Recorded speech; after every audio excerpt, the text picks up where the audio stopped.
Michigan college football. We're awaiting the arrival of the two teams. The officials getting ready to meet with the captains from both teams at the center of the field, get this football game underway.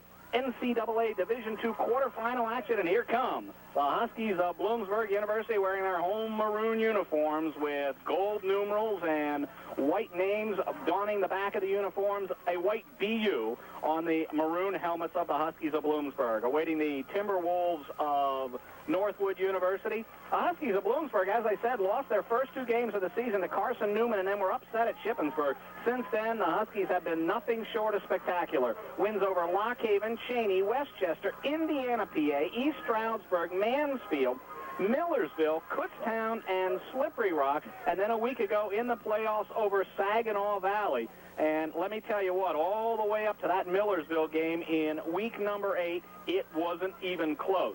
Then a one-point win over the Marauders for the Eastern Division first place rights. The Huskies got that. Won by 7 the next week at Kutztown. Won by 7 the next week at Slippery Rock. And last week, a big game against the Saginaw Valley State Club out of Michigan. And Saginaw Valley came in here with guns blaring. The Huskies defense did the job in the third quarter and came out of this with the win and face Northwood today. Northwood, one glitch in their schedule. The Timberwolves beat Hillsdale, Grand Valley, Mercyhurst, lost to Ferris State in week 4, and since then they have been perfect. They defeated then Michigan Tech, Saginaw Valley, Findlay, Ashland, Northern Michigan, Wayne State, and as I said a week ago, 28-0 a shutout of Indiana, PA. That's how the teams got here. The Huskies of Bloomsburg 10-2. The Timberwolves of Northwood, 10-1. Alongside today, Andy Hergen. Andy, welcome. We've got a good day for football. It's cold outside, but no wind. That'll be good for the passing game of the Bloomsburg University Huskies. Relatively calm. Let's get right to it. Bloomsburg, week number 1, faced an option from Carson Newman. They have not seen one since that time. Here we are in week number 13 for the Huskies of Bloomsburg. They face an option. What are they facing? What are the problems? Well, what the problems are is that with this particular option, I watch them warm up and they go through all their exchanges. They do so many things. You know, sometimes you look and see that Northwood does not pass the ball that often, and you think, oh, they're one-dimensional. You stop the run, you stop them. It's not that simple. This option is not something that says, let's line up and see if we can block you. You don't play a muscle game. This option is very deceptive, and they do it so many different ways off so many different formations. Sometimes it's straight triple option. Sometimes it's veer option, where the fullback goes a lot wider. Sometimes it's what they call load, where the fullback actually goes and blocks the tight end. And then they start doing things with the wingbacks in different formations and the wingbacks in motion, and then they give it a look like a wing T with inside handoffs to the wingbacks and reverses to the wingbacks.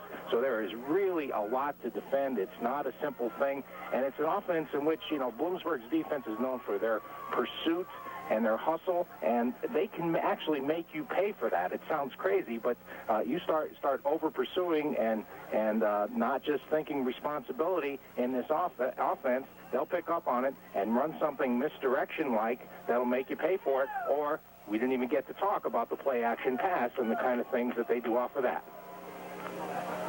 Sean Solstad to kick it off for the Timberwolves of Northwood. Bryant Stone standing right at the goal line. The Huskies will get it first.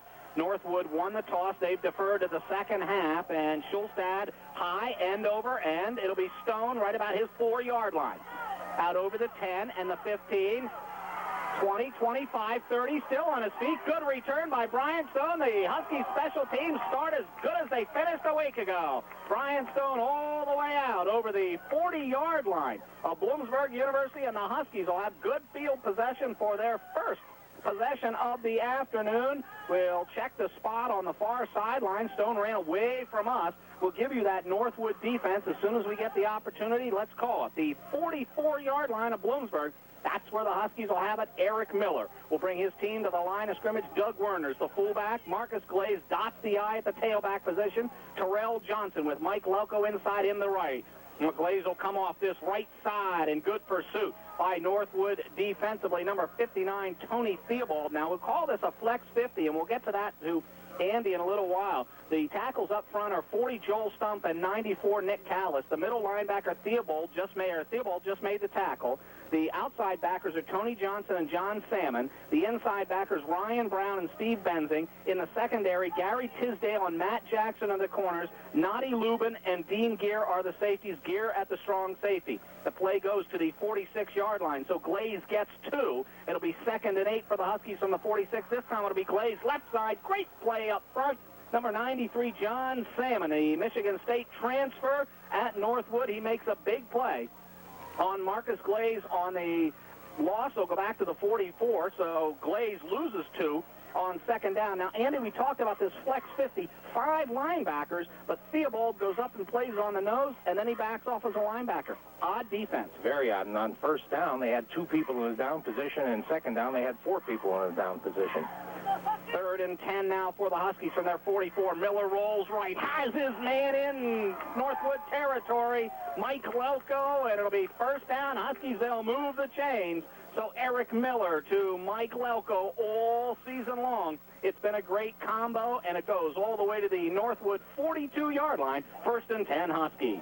Now, despite what I said, having 2 people in down position and then 4 up front, they actually still do have the look of a 5 front.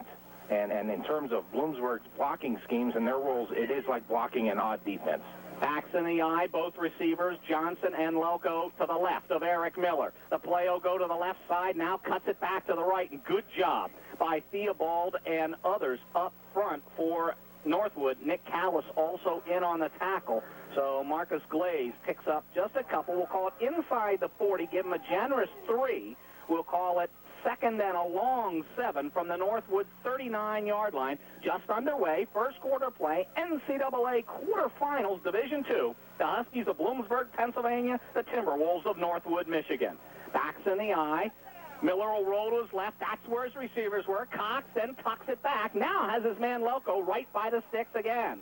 So Eric Miller on target on his first 2 passes of the afternoon, both of them to number 8, Mike Lelko. No surprise there. Andy, I think they came up just short of the 1st down marker. It does look to be. It's very close, but it is going to be short.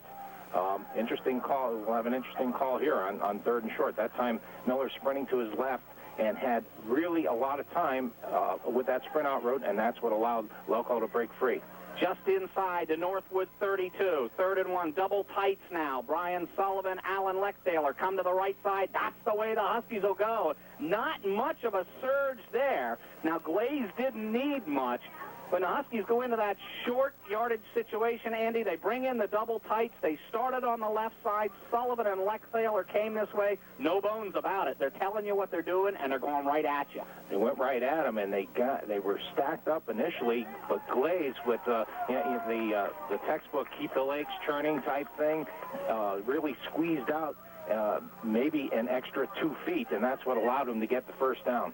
Marcus Glaze gets 1 on the carry. 1st and 10 Huskies just outside. Now we'll call it right on the Northwood 31-yard line. So 1 yard for Glaze. Johnson goes wide right. Lelko wide to the left. Backs in the eye. Miller now checking off as he gets a look at this defense. 5 down linemen now for the defensive unit on this series. He'll go for all of it to Johnson. Double coverage back there, and it's picked off and then dropped. Thought he had it. Good coverage on Terrell Johnson. And indeed, a good job by the Northwood defensive unit back there. And number 29, Gary Tisdale. 3 interceptions this season. The sophomore, 5'10", 170 pounds out of Toledo, Ohio. He had an interception for 73 yards and a touchdown against Indiana, PA a week ago. Almost had another one right there. Oh, yeah, he wishes he could have that one back. He's falling to the ground, had it trapped against his chest, and right before he hits the ground, the ball just squeezed out. 2nd and 10 for the Huskies from the Timberwolves 31-yard line now. Double receivers to the left side. Johnson inside Lelko. Miller rolls to the right. Naked bootleg. Now he'll fire over the middle. And Lelko about the 10. He's got him. Eric Miller on target to Mike Lelko again. The flow of the play, Andy, started left. Everybody rolled to the right. Miller connects with Lelko for the 3rd time today. And they roll to the right. And who cuts down the defensive end, or what Northwood lists as their outside linebacker? You mentioned Doug Warner being an unsung hero. It was the block of Doug Werner that allowed that play to develop to be successful right there. 20 yards, 1st and 10 for the Huskies at the Northwood 11. The Huskies are a-knockin'. The call will go to Marcus Glaze, right side, and a wonderful defensive play by 54 Ryan Brown, the junior, 6'2", 210 out of Traverse City, Michigan. 69 tackles on the season. He's the leading tackler on this ball club. 1 interception, 1 fumble recovery. Glaze will get 1 on the play, but a wonderful play by the linebacker Brown. It sure was. You described that right on the button. I can see why he has that many tackles. It looks like they have the thing pretty well blocked at the point of attack, and he comes from his inside linebacker position and just runs it down, makes a great play. 2nd and 9 from the Northwood 10. Miller rolls left, rolls back around to his right, looking, fires in the end zone and can't get Lelko. Good coverage on the play by Northwood's number 6, Nadi Lubin, the free safety, a freshman redshirt out of Fort Lauderdale, Florida, and the pass goes incomplete. It'll bring up 3rd down. Play action that time, bootleg, and Miller almost had the corner look for a while, like he was going to be able to run for some yardage. This is a very quick defense because that look changed very quickly. Great pursuit by the Northwood defense. 3rd and 9 from the Northwood 10. 11th play of the drive, a game-opening drive for the Huskies of Bloomsburg. Miller now out of shotgun, has time. Now here comes the pressure. Lets it fly over the middle, has Rocco Forgione, and gets knocked out just at the 1-yard line. Rocco Forgione, but remember, the Huskies can get a 1st down. Andy, I think they're inside those sticks. It'll be 1st and a very, very short goal. Yeah, it is. It is. I think he has the 1st down. Will be first and goal. Defense, the right outside linebacker, John Salmon, is bearing in hard on Miller, and Marcus Glaze stayed in the block. He goes over and just got enough of a piece of him to allow Miller to release that ball. Huge block because Miller was about to get drilled. 4 for 4 in this drive to this point. 1st and goal for the Huskies at the Northwood 1. Miller himself off the right side behind Manny Henry. No signal yet, and Northwood has stacked him up. So Eric Miller tries to take it himself. No gain on 1st and goal. It'll make it 2nd and goal at the Timberwolf 1-yard line. Again, Eric Miller, 14 yards, 6 yards, and 20 yards to Mike Lelko. This time, on the 4th pass, it was Rocco Forgione to the Timberwolf 1, and the Huskies have a 2nd and goal at the Timberwolf 1-yard line inside of 10 minutes to go in this first quarter. Opening drive of the day. 13th play of the drive coming. This time, the toss to Glaze, and he'll go in for the touchdown. Marcus Glaze, 1 yard, and Bloomsburg strikes first. Well, they needed about a foot that time, and they just lined up and blocked them. They were on a wing to the right side, and again, out of the I formation, made no bones about where they were going, and he goes in untouched, standing up. Chris Thompson comes on to attempt the extra point. Mike Lelko's the holder. Marcus Glaze from 1 yard out. A beautiful drive by the Huskies of Bloomsburg to open this ball game, and they have 6 on the board in a hurry. Long count out of Lelko. The snap's a good one. The hold is 2. The kick is up, and the kick is good. With the score, Bloomsburg 7, Northwood 0. We'll be back after this 30-second break.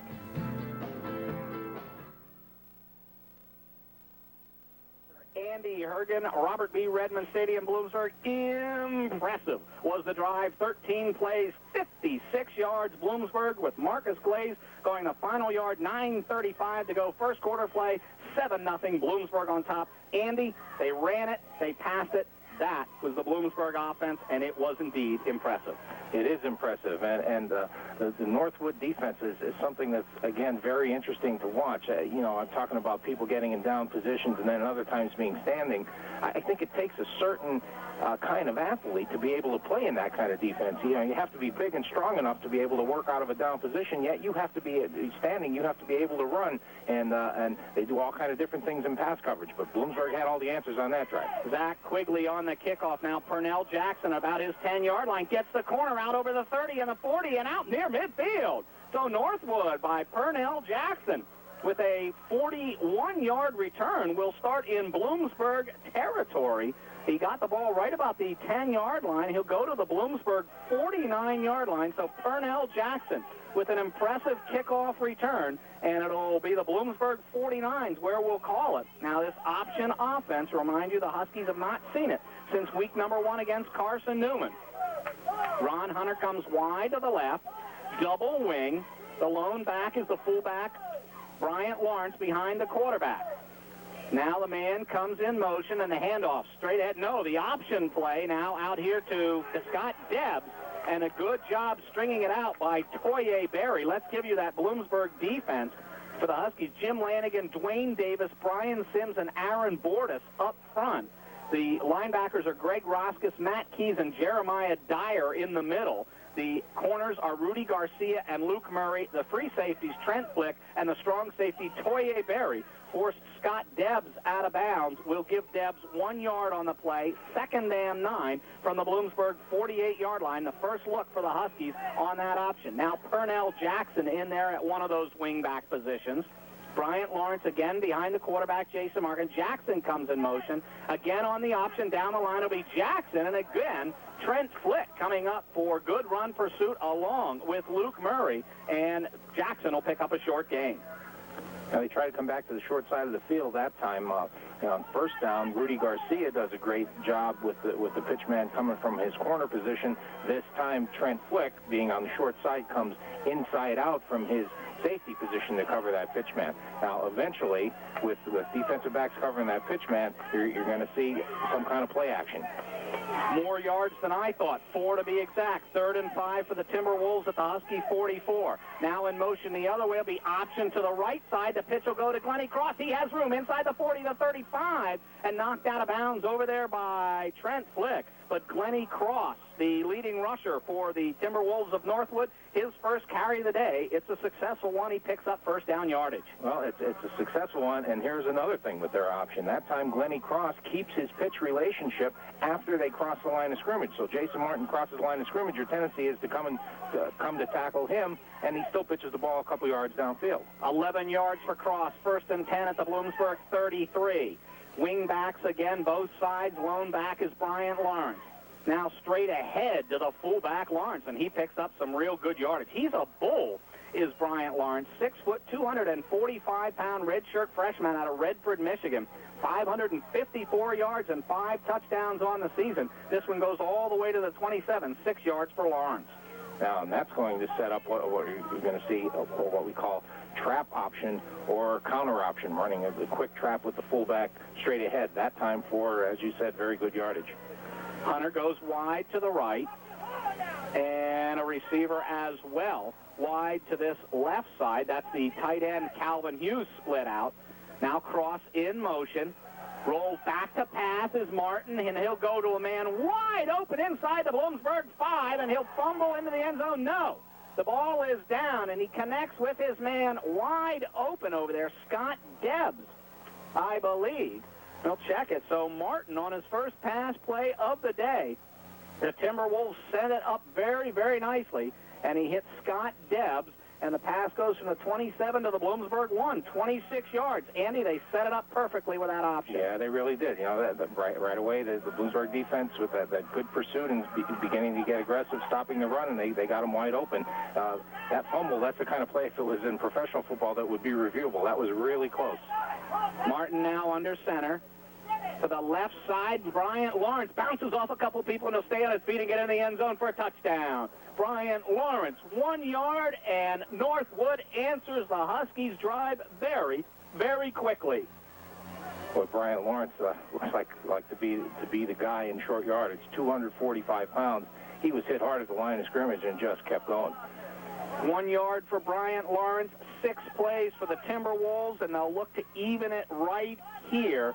Sean Schulstad in for the extra point. The holder is 22, Scott Debs, who had that big pass reception a couple minutes ago. The kick is up, and the kick is good, and we're even. 7:44 to go. First quarter play. Bloomsburg 7, Northwood 7. We'll be back after this 30-second break. Jim Hollister, Andy Hergen, Robert B. Redmond Stadium. Did someone say defenses? Well, so far in 2 drives, it's the offenses. The Huskies of Bloomsburg, 13 plays, 56 yards. Northwood cut that in half. 6 plays, 49 yards. 7-7 is where we stand. Andy, the offenses have touched it once. We've not seen Northwood before. This is an impressive option offense. really impressive. It's going to be difficult to defend all day. But one of the things that got both teams started were great kick returns. Bloomsburg coming out to the 44, and then Northwood returning those to the Bloomsburg 49. I think both of these defenses are going to have enough problems with strong offenses without starting with that kind of field position. So special teams are going to play a big role here as well.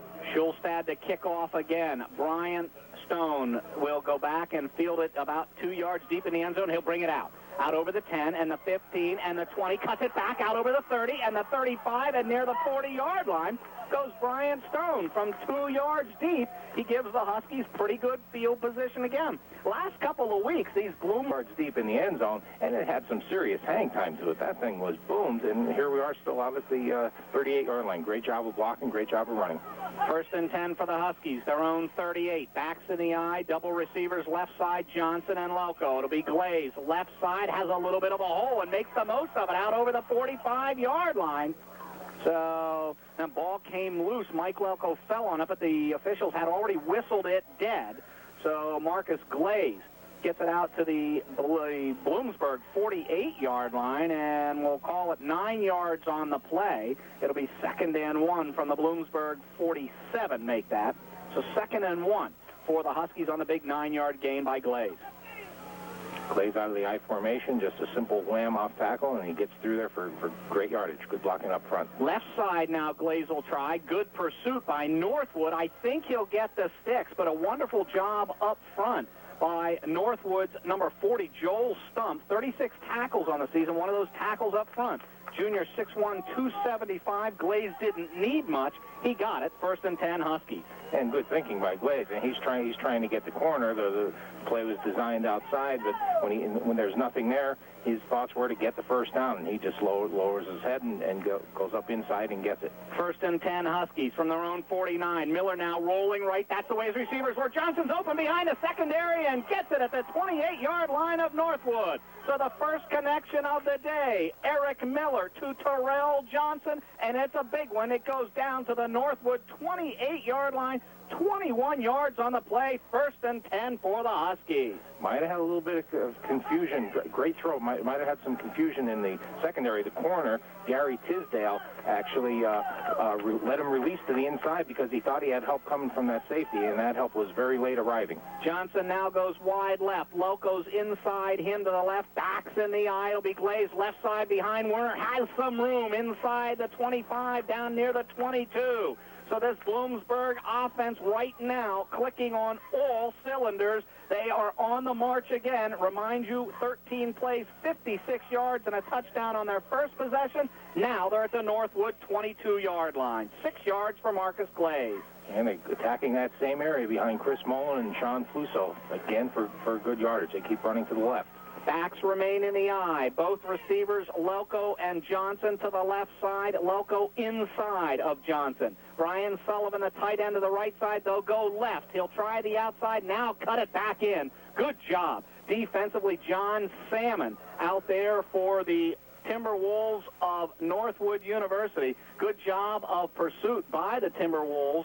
And Glaze will pick up maybe one, give him the 21-yard line. It'll bring up 3rd down and 3 from Northwood's 21-yard line. Yeah, Salmon with good size, and he's in a real war over there with Sean Fluso. They were tied up with each other for a good while. Salmon he couldn't shake Fluso, but he was able to force the play back up inside and couldn't get enough for the first down. Double tights to the right side now. Sullivan and Lexdale. The Huskies will roll that way, looking for all of it in the end zone. It's Loco, and he makes an unbelievable catch.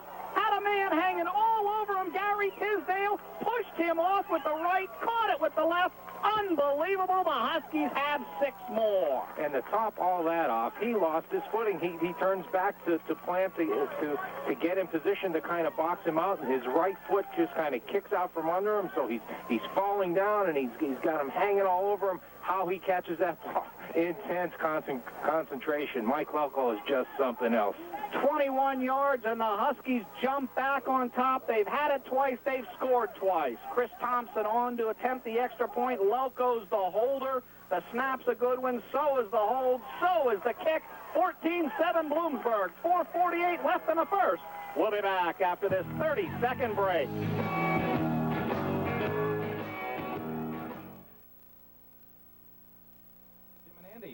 very much, Dave Delbo. Right here, 6 plays, 62 yards. The only thing that paled in comparison to Northwood's last drive was the fact that it took the Huskies a whole 2:43 to do it. Last Northwood drive was just 1:38, but it was a good one. Mike Lelko on the receiving end of an Eric Miller pass of 21 yards. It was a dandy catch. And Bloomsburg leads this one 14-7. The Huskies have had the ball twice. They've scored. Northwood about to get it their second time. They scored on their first possession. Quigley's kick is short. It'll come about the 16-yard line and out over the 30-yard line and then cut down. A wonderful job on the Huskies special teams unit by number 47, Jason Noble, the sophomore out of Chesapeake, Virginia, and he cut down the return man for the Timberwolves of Northwood. That was number 2, Matt Jackson, the speedster, and it'll be right about the 29-yard line. That's where Northwood will have it. 1st and 10, their own 29-yard line. Great job, Jason Noble. He not only makes a great tackle, but he had to work his tail off to be able to make that tackle. He was engaged all the way down the field, just fought and fought and fought. He's the contained man. He got there. Pernell Jackson, wing to the right. Glennie Cross, wing to the left. Bryant Lawrence is the fullback behind the quarterback, Jason Martin. Option to the left side. The quarterback will keep it. A nice job defensively by the Bloomsburg front. Jeremiah Dyer showed up there after a while, but number 90 for the Huskies of Bloomsburg, Kevin Petrie, shows up on the play, and a nice play by Petrie will give him to the 33-yard line, so 4 yards for the quarterback, Martin, 2nd and 6. One thing the Bloomsburg defense and the Bloomsburg coaching staff wants to see is this Northwood team put the ball on the ground with fumbles 5 times last week against IUP. That could be the Achilles heel of this offense. Cross now, wing to the left. Jackson in a slot to the right. He comes in motion, and the inside handoff to Cross, and nothing doing. Nothing doing. Dwayne Davis and Greg Rosca show up. A flag flies. I'm betting incidental face mask. But it was the inside handoff to Glennie Cross, and it was taken down for a 2-yard loss to the 31, and the flag thrown against the Huskies. So it'll be a loss of 2. If it stands, it will not. Boy, that's a shame because the face mask did not allow him to make the tackle. I mean, Bloomsburg had that snuffed out. There's absolutely nowhere to go. It is an incidental one, but it just had nothing to do with making the tackle. He just happened to, in reaching for him for the tackle, just got his hand on the face mask a little bit. So it'll bring up 2nd now. Instead of 2nd and lost back to the 31-yard line, it would have been 2nd and 8. Instead, it's out over the 35 to the 36-yard line. I'll bring up 2nd and 3 from the Northwood 36. Good job by the defense. Got a little bit of face mask. Now, True Wishbone behind the quarterback, Jason Martin. Lawrence leading it at the nose, the fullback position. Back to pass, looking to his right, looking for a lot of it. Can't find a man, and now Brian Sims will run him down. Good job by the defensive tackle for the Huskies of Bloomsburg. Good pursuit from the outside, Andy. Brian Sims grabs him and wraps him up. And Brian Sims grabs him. What they wanted to do there, what allowed Brian Sims the time to do it, they were trying to pick on Rudy Garcia. They come out in the true wishbone, looks like a pure run formation. They have a tight end to the left, they have a split end to the right, and they just tried to run that split end on a fly pattern against Rudy Garcia. He's step for step, and Martin just can't throw the ball, and Sims gets there. 3rd and 6 now for the Timberwolves. Trips to the left side, actually a wing and twins. Now back to pass. Martin has some time, goes for his man. Almost picked off. Oh, he had a lot of green in front of him, did Luke Murray. If he'd have picked that off at the Northwood 42, he would still be running. There was nothing but green grass ahead. Drops the football, but nonetheless, a good defensive stand, and Northwood will punt the football. Well, you called it. He was flying. He came flying up there, and if he catches that, he's gone. Great coverage everywhere. They had trips to the left, and he tries to throw back to the right, but he was looking to the left side, and Bloomsburg had it zoned on this side. There's just nowhere to throw the football. Great coverage by Bloomsburg. Trey Keeley in the punt for the Timberwolves of Northwood. Back deep for Bloomsburg's Toye Berry about his own 29. A good punt will push Berry back to the 25. No fair catch there. Sidesteps one man. Now he'll come to this and near sideline. Sidesteps another man. Good block. and gets out over the 31-yard line. A good block there by Darrell Williams, a sophomore wide receiver from Philadelphia on those special teams. And Toye Berry, little action, not a lot of yards, but the Huskies will have it 1st and 10 at their 31. Boy, Toye Berry fields that ball with the man right in his face. I think he actually surprised the defender because he caught the ball with two hands in front of his chest and with his palms facing away from him, with a defender bearing down on him, was able to shake him and starts to the left side, then comes back and is able to shake him again and picks up a good block, a lot of running, but only able to get a couple yards off a good effort by Berry. 42-yard punt by Keeley. Now E.J. Henry in there at the tailback spot, and he picks up maybe one, possibly two on the play. Good pursuit by Northwood's number 20, Dean Gear, coming up from his safety position. The strong safety, a junior, 6'3", 200 out of Clare, Michigan. 43 tackles on the season, makes a good one there. The ball's down at the 33, a gain of 2 for Henry. Henry and Glaze make a real nice tandem. They worked great, kind of alternating series last week, and Henry gets to carry on the first play of this drive today.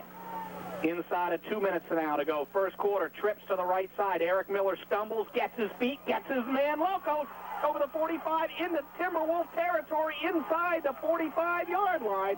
So even when Eric Miller's start is a little slow, his finish is absolutely spectacular. This time to Loco, the Huskies are marching again. Yeah, a little bit of slipping going on. I think, maybe this field could have been partially frozen earlier in the week and is thawing now. Miller slips trying to sprint out.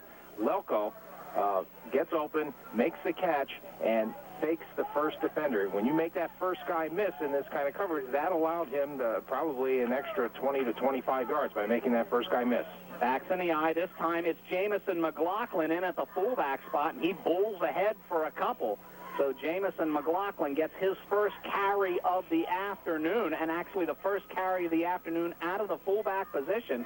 We'll call it the 38-yard line, give him 3, 2nd and 7. Bloomsburg, Northwood, NCAA Division II quarterfinal game. Inside a minute to go in the first quarter. Bloomsburg's had the football 3 times, this being the third they've scored the first 2 times they've had it. The Huskies have a 2nd and 7 at the Northwood 38-yard line. Lelko and Johnson split wide to the left. McLaughlin and Henry are the running backs in the eye. Miller will roll to his left side and leads Terrell Johnson a little bit too much. Good coverage over there by the strong safety Dean Gear on Johnson, and Miller wisely threw it away. Yeah, Miller sprinting out to his left again, gets good protection, but it takes the way this Salmon at that outside position is just a big, strong guy, and he's occupying 2 blockers. Miller, nonetheless, was able to get the corner, but he did a wise thing to throw that ball away. Our word, Andy, was he was at Michigan State and transferred. A lot of teams in Division II wish he would have stayed where he was. Yeah, he stands out there. Now a 3rd and 7.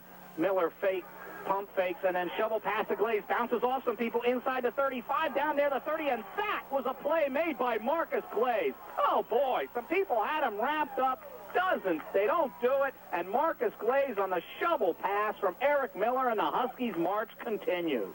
Now, we're seeing the athleticism of Division II football. Just an incredible effort by Marcus Glaze. The inside shuffle pass, they kind of had it defended, but he bounces outside and with a good burst of speed gives himself a chance to get a first down, and then with a great effort leaps and gets the first down.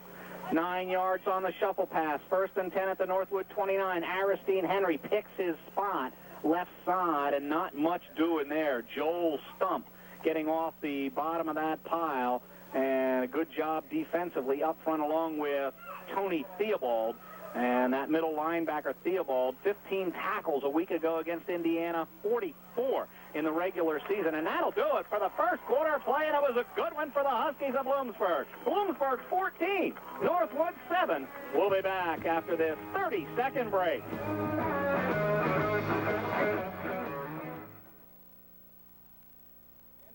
Thanks very much, Dave Delbo. Right here, the Huskies offense has been very, very impressive for one quarter of play. They've had it 2 times and scored. They have it the 3rd time, and they're at the Northwood Timberwolves 27-yard line. Northwood answered the Huskies' first score. They did not answer the second. This option offense is not one that necessarily wants to fall way behind, because then they'll be forced to pass the ball. Big defensive stand here for Northwood early in this ball game. Both receivers to the left side. Miller will roll that way. A little stumble again. Now the end around to Terrell Johnson. Has Smith out in front. And a wonderful job of pursuit by Northwood. Gary Tisdale, along with Tony Johnson, one of those outside linebackers. Johnson, 67 tackles on the season. 16 a week ago again in Indiana. Yeah, Indiana. And he makes a big one there. Yeah, and once again, we get a chance to see the speed of this Northwood defense.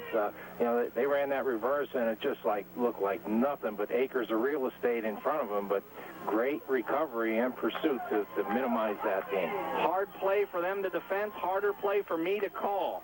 3rd and 9 from the Northwood 28. Miller from shotgun. Has some time, sets, fires over the middle, has Loco again at the 11, 1st and 10, Huskies. Man, oh man, this combo all year long. Now they're clicking again today. They have been wonderful. Yeah, they're in the zone there. The linebacker's got a great deep drop. He's in great position to defend that. You have the safety right behind him.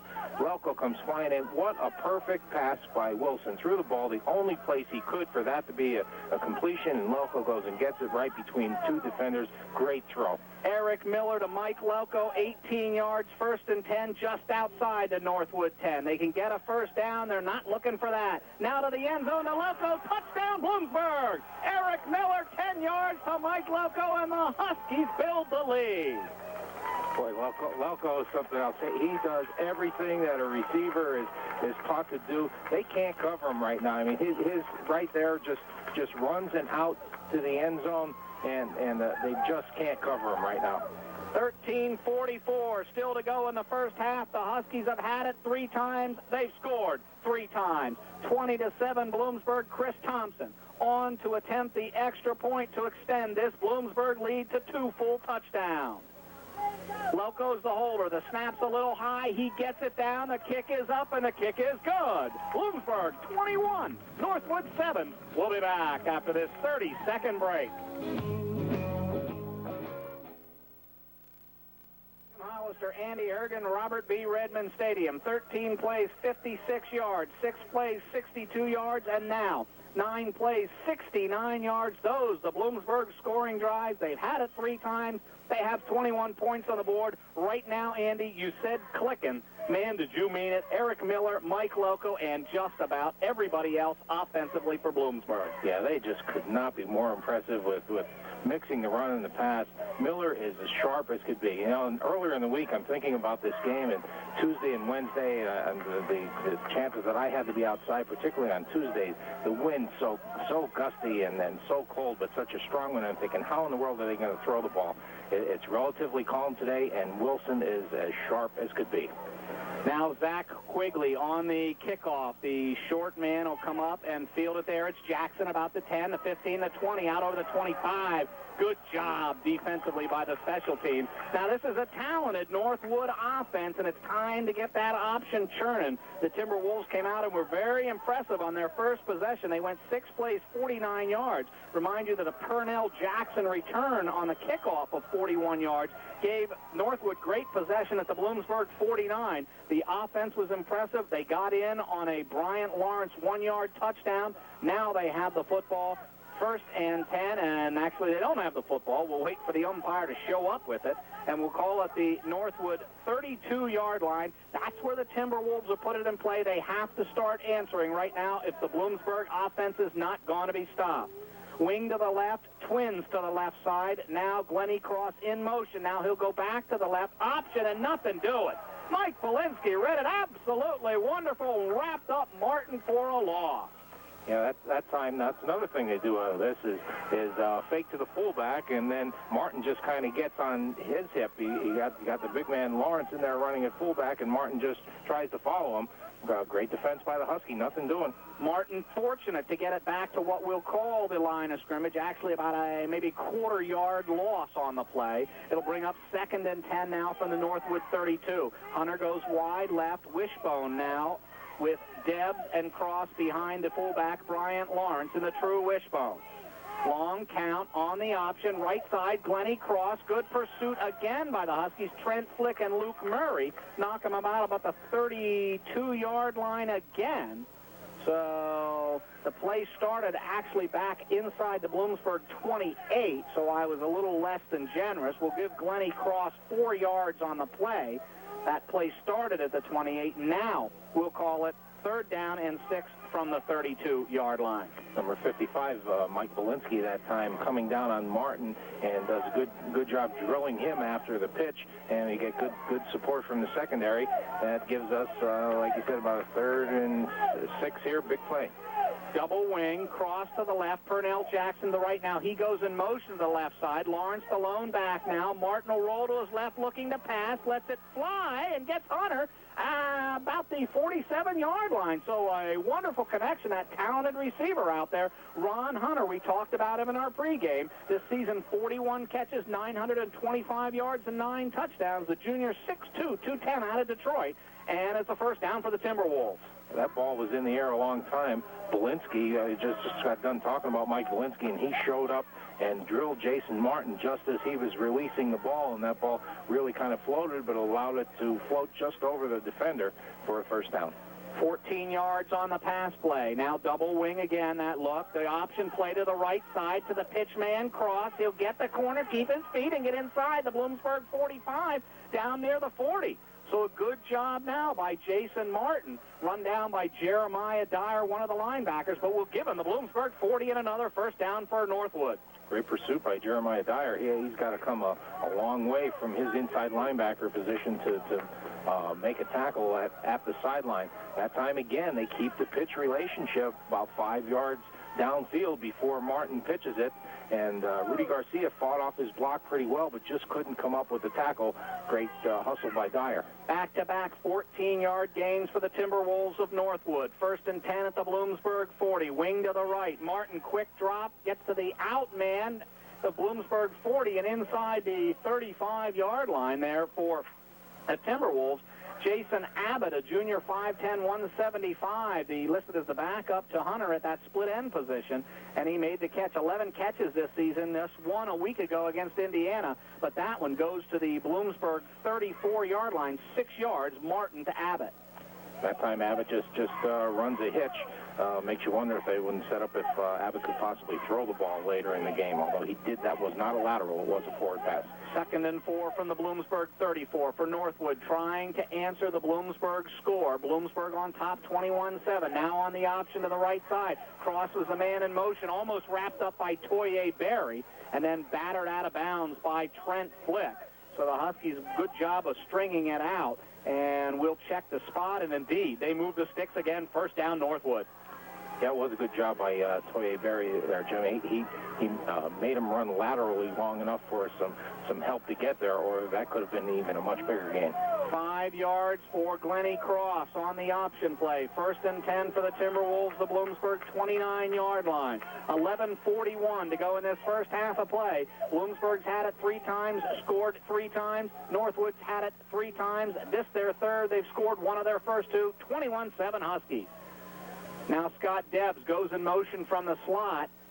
Martin to the fullback, Bryant Lawrence. Big hole, and the big man rumbles inside the 20. Finally drug out of bounds by Luke Murray. But Bryant Lawrence on the fullback dive play out of this option, and he picks up some good yardage. Well, that time, I think one thing the Bloomsburg defense is conscious of doing, and doing it legally. Jason Martin, after he hands that ball off again, gets tackled. He is taking a pounding every play. And, when you pitch that ball and you have a defensive end or an outside linebacker coming to tackle you to force that pitch, they have all the momentum. They're in a position to lay a great hit on you. Martin seems to have that ability to absorb these kind of things because he is really getting nailed. Chains will come all the way across for a measurement from referee Doug Stallmaker. Now, this this refereeing crew out of the West Virginia Intercollegiate Athletic Conference.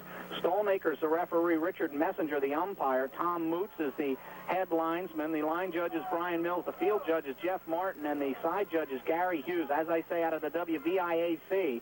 And Bryant Lawrence picks up 10 yards and the first down. Another first down for Northwood. 1st and 10 at the Bloomsburg 19-yard line. Plenty of time to go in this first half. It's been a lot of offense for both ball clubs. Right now, it's the Timberwolves of Northwood on the march. 1st and 10 at the Bloomsburg 19. Debs out in the slot. Hunter wide to the right. Now Debs goes in motion. Pass cross whose wing to the left side. The option to the left side, and Mike Belinsky hits Martin behind the line of scrimmage, and then Matt Keys wraps him up. But Andy, Mike Belinsky, the time he's been in the ball game, has made some big plays to this point. Oh yeah, he's just popping up everywhere, and he's either he's either taking the quarterback on the pitch, or he's provided good pressure on the pass. He is really showing up, Belinsky. 9th play of the drive coming. 2nd and 9 from the Bloomsburg 18-yard line. For the Northwood Timberwolves, Hunter comes wide to the right. Debs comes out into the slot to the right again. Cross in the wing to the left. Lawrence, the lone back behind quarterback Jason Martin. Debs again in motion from this the near side to the far side.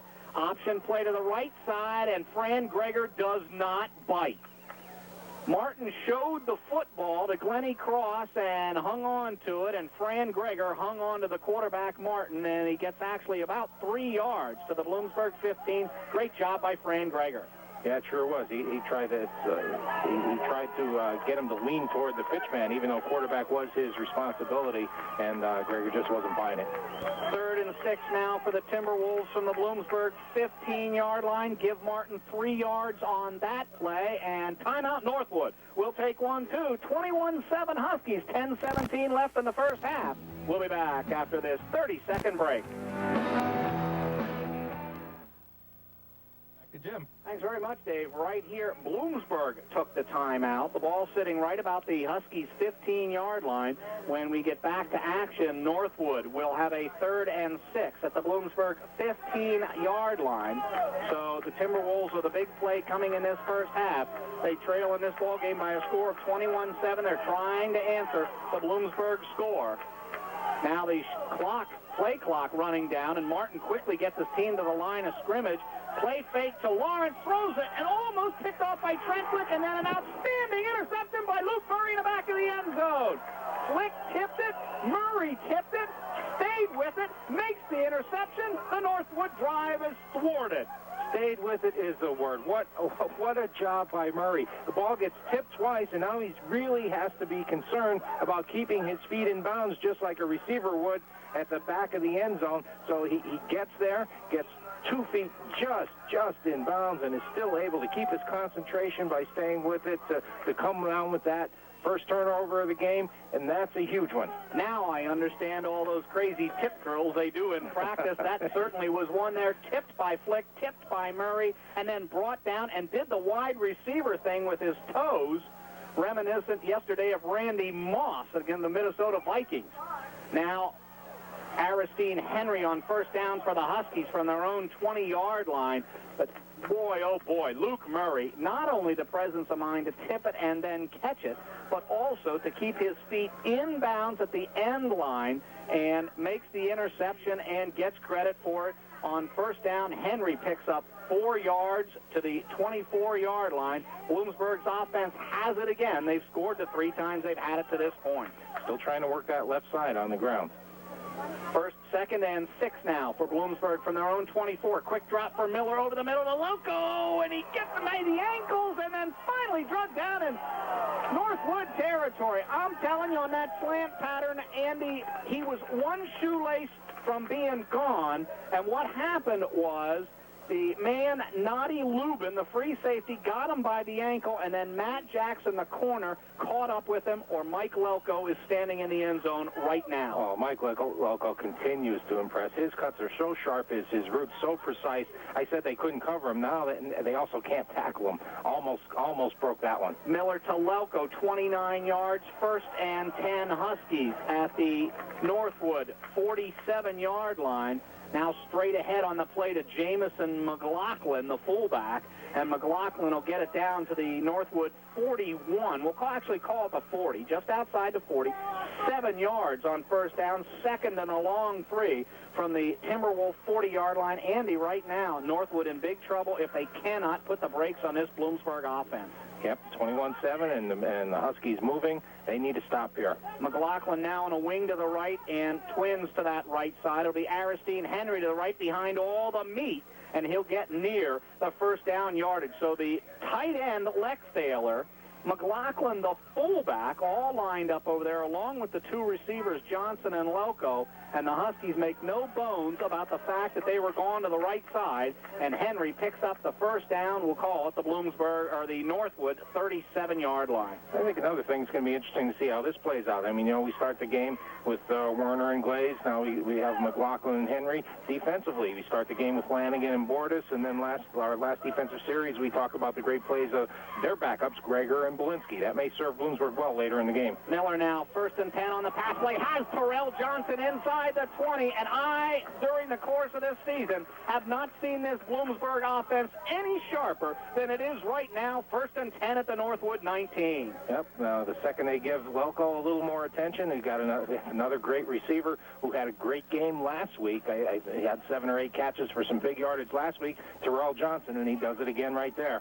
1st and 10 for the Huskies at the Northwood 19-yard line. 7:49 and counting. First half of play. Bloomsburg offensively clicking on all cylinders all afternoon. Continue to do so in this drive. Henry bounces outside, inside the 15, and inside the 10-yard line goes Aristine Henry. Right now, that Bloomsburg offensive line we've talked about blowing people off the football.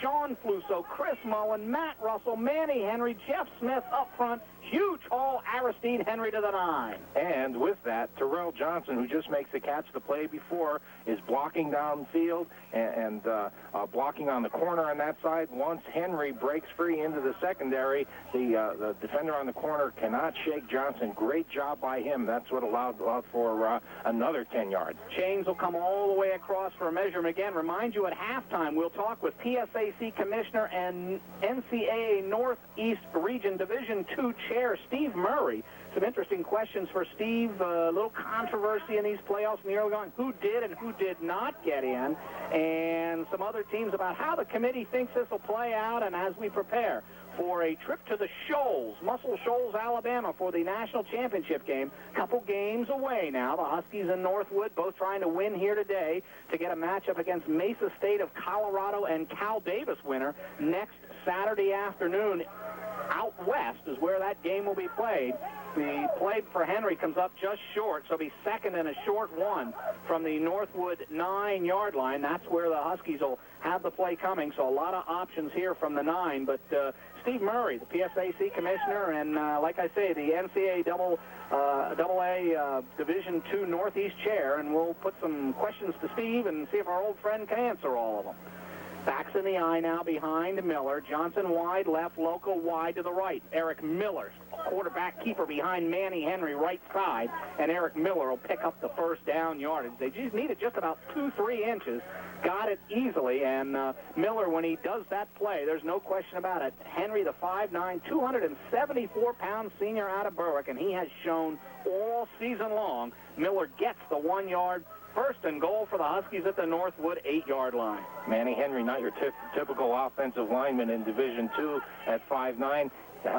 There were questions about his height when he came here, and now he's all conference. Miller now rolls to his right. First and goal from the 8. Goes to the corner to Loco. Touchdown, Bloomsburg. One more time, Eric Miller to Mike Loco, and the Huskies score again. They've done it every time they've had the ball. Just can't cover Loco. It's a long day thus far for that Northwood secondary. No matter what side they line him up on, who they put on him, how much help they try to get. They had 2 people on him that time, and he's running free.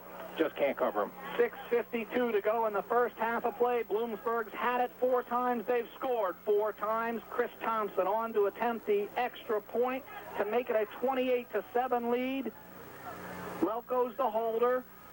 The snap's a good one. The hold is down. The kick is up, and perfect again. Bloomsburg 28, Northwood 7. We'll be back after this 30-second break. much, Dave Delbo. Right here, this time 8 plays, 80 yards, and the Huskies of Bloomsburg score again. Andy, they've had it 4 times.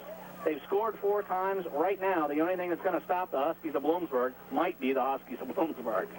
Yeah, we haven't seen a punt. We've seen a turnover, and we've seen a lot of kickoffs, so we haven't seen a punt. But Wilson is racking up some serious numbers. Lelko is racking up some serious numbers. You know, a lot of times receivers are running free because of good play design, and Bloomsburg, of course, does have that. But right now, Lelko is just beating people.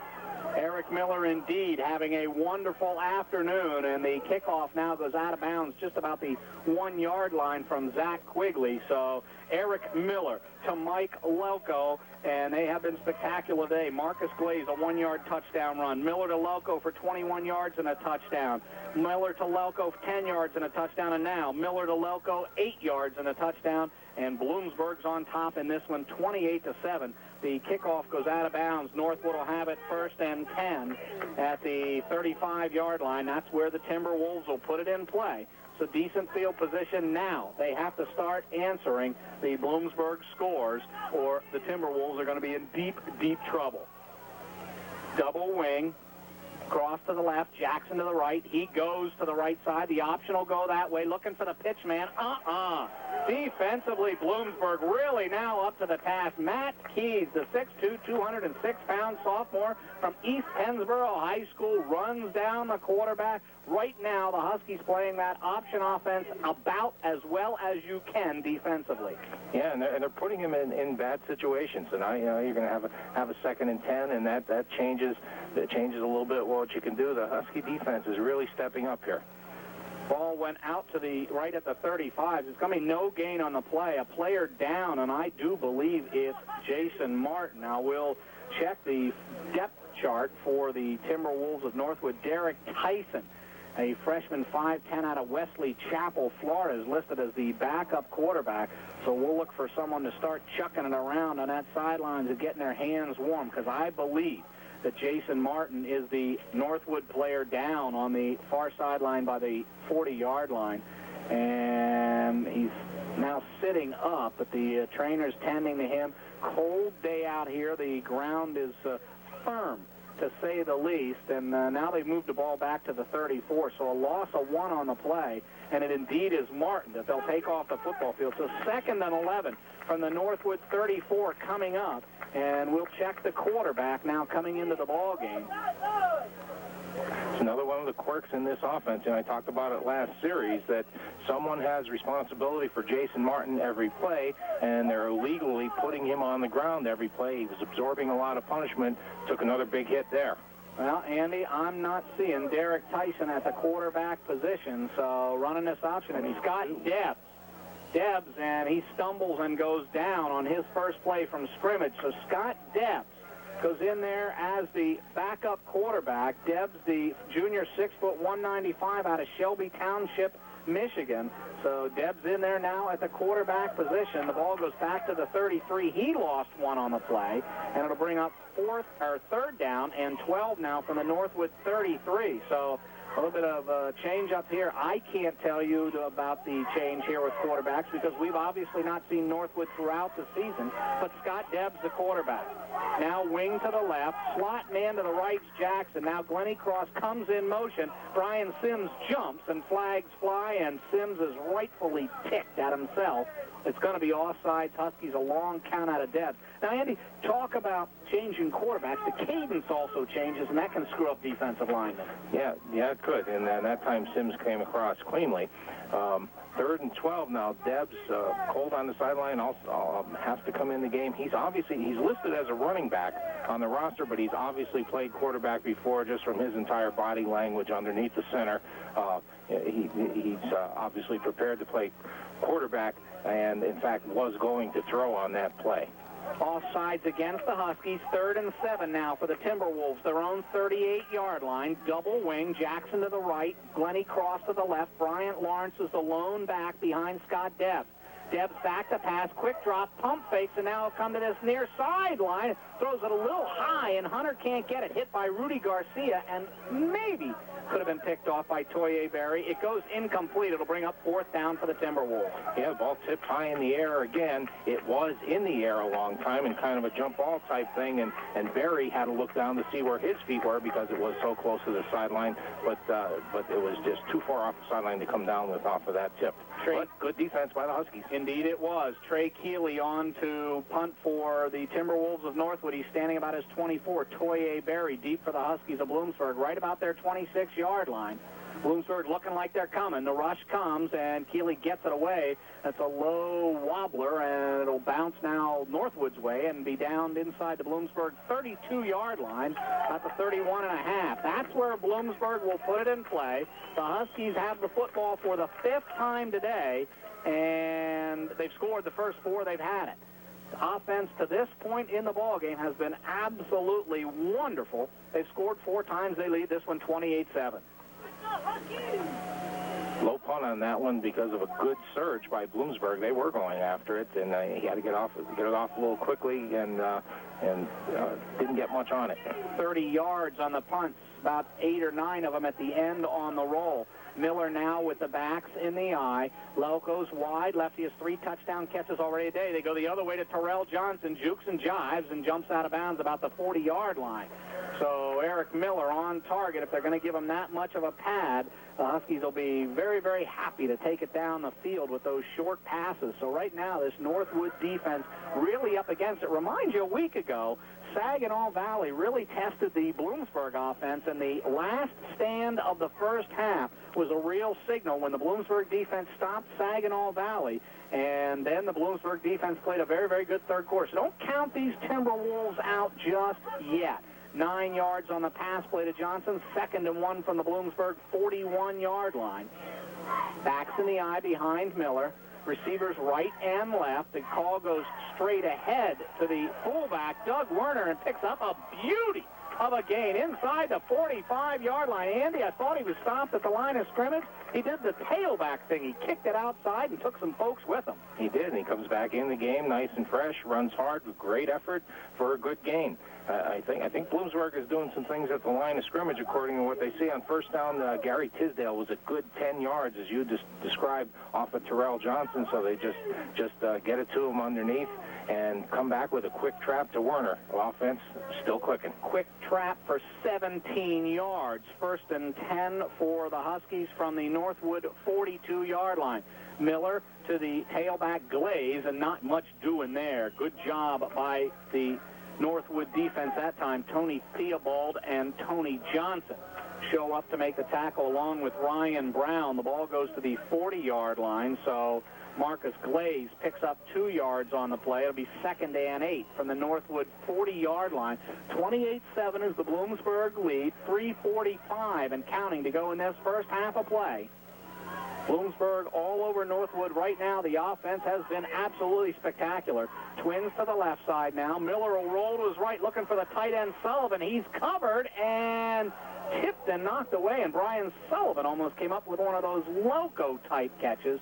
A good job by Noddy Lubin, the free safety, the freshman redshirt out of Fort Lauderdale, Florida, right there with the big tight end, Brian Sullivan. A little bit of a mismatch. Sullivan 6'5", 248. First time the Huskies went to the tight end today, and Northwood smelled it out.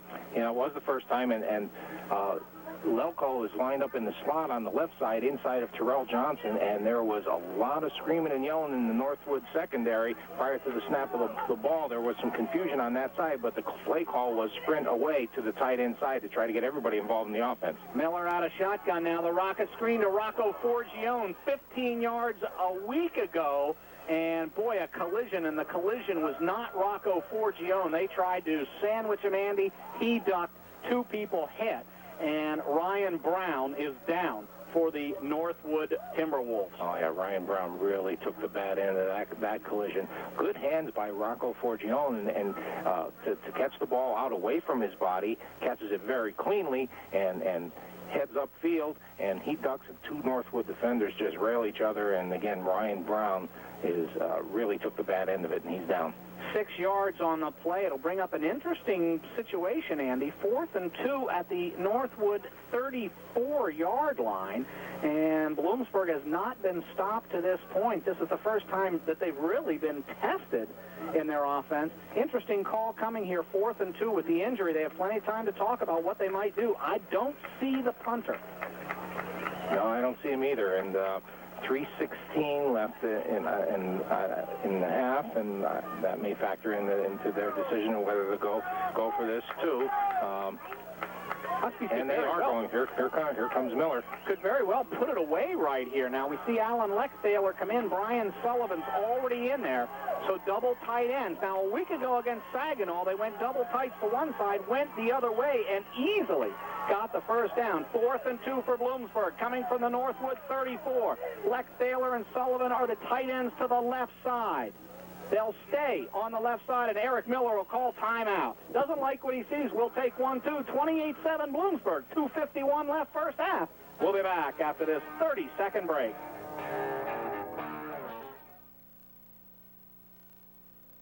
Much, Dave. Right here, the Huskies of Bloomsburg, 6th play of the current drive coming. The news is that it's 4th and 2 for the Huskies. Northwood has not stopped them to this point in the ball game. Right now, the Huskies coming up with maybe their biggest offensive call of the day to this point, at least in terms of drama, because they've scored every time they've had the ball. It's 28-7 Bloomsburg. This time they invert the formation. The two tights are up. There they come shifting, giving them a trips look. Sullivan and Lexthaler, the tight ends to the left side, to the short side of the field. Northwood showing like they're coming. Long count out of Miller. It'll be Glaze left side. He'll get the first down and more. Big hole left side. Wonderful job by the offensive line again. Sean Fuso, Chris Mullen. Big hole, first down Huskies. You know, it was a good timeout by Eric Miller. The play, when they first came out, they had Loco split to the right. Terrell Johnson's out of the game in favor of the two big tight ends to the same side.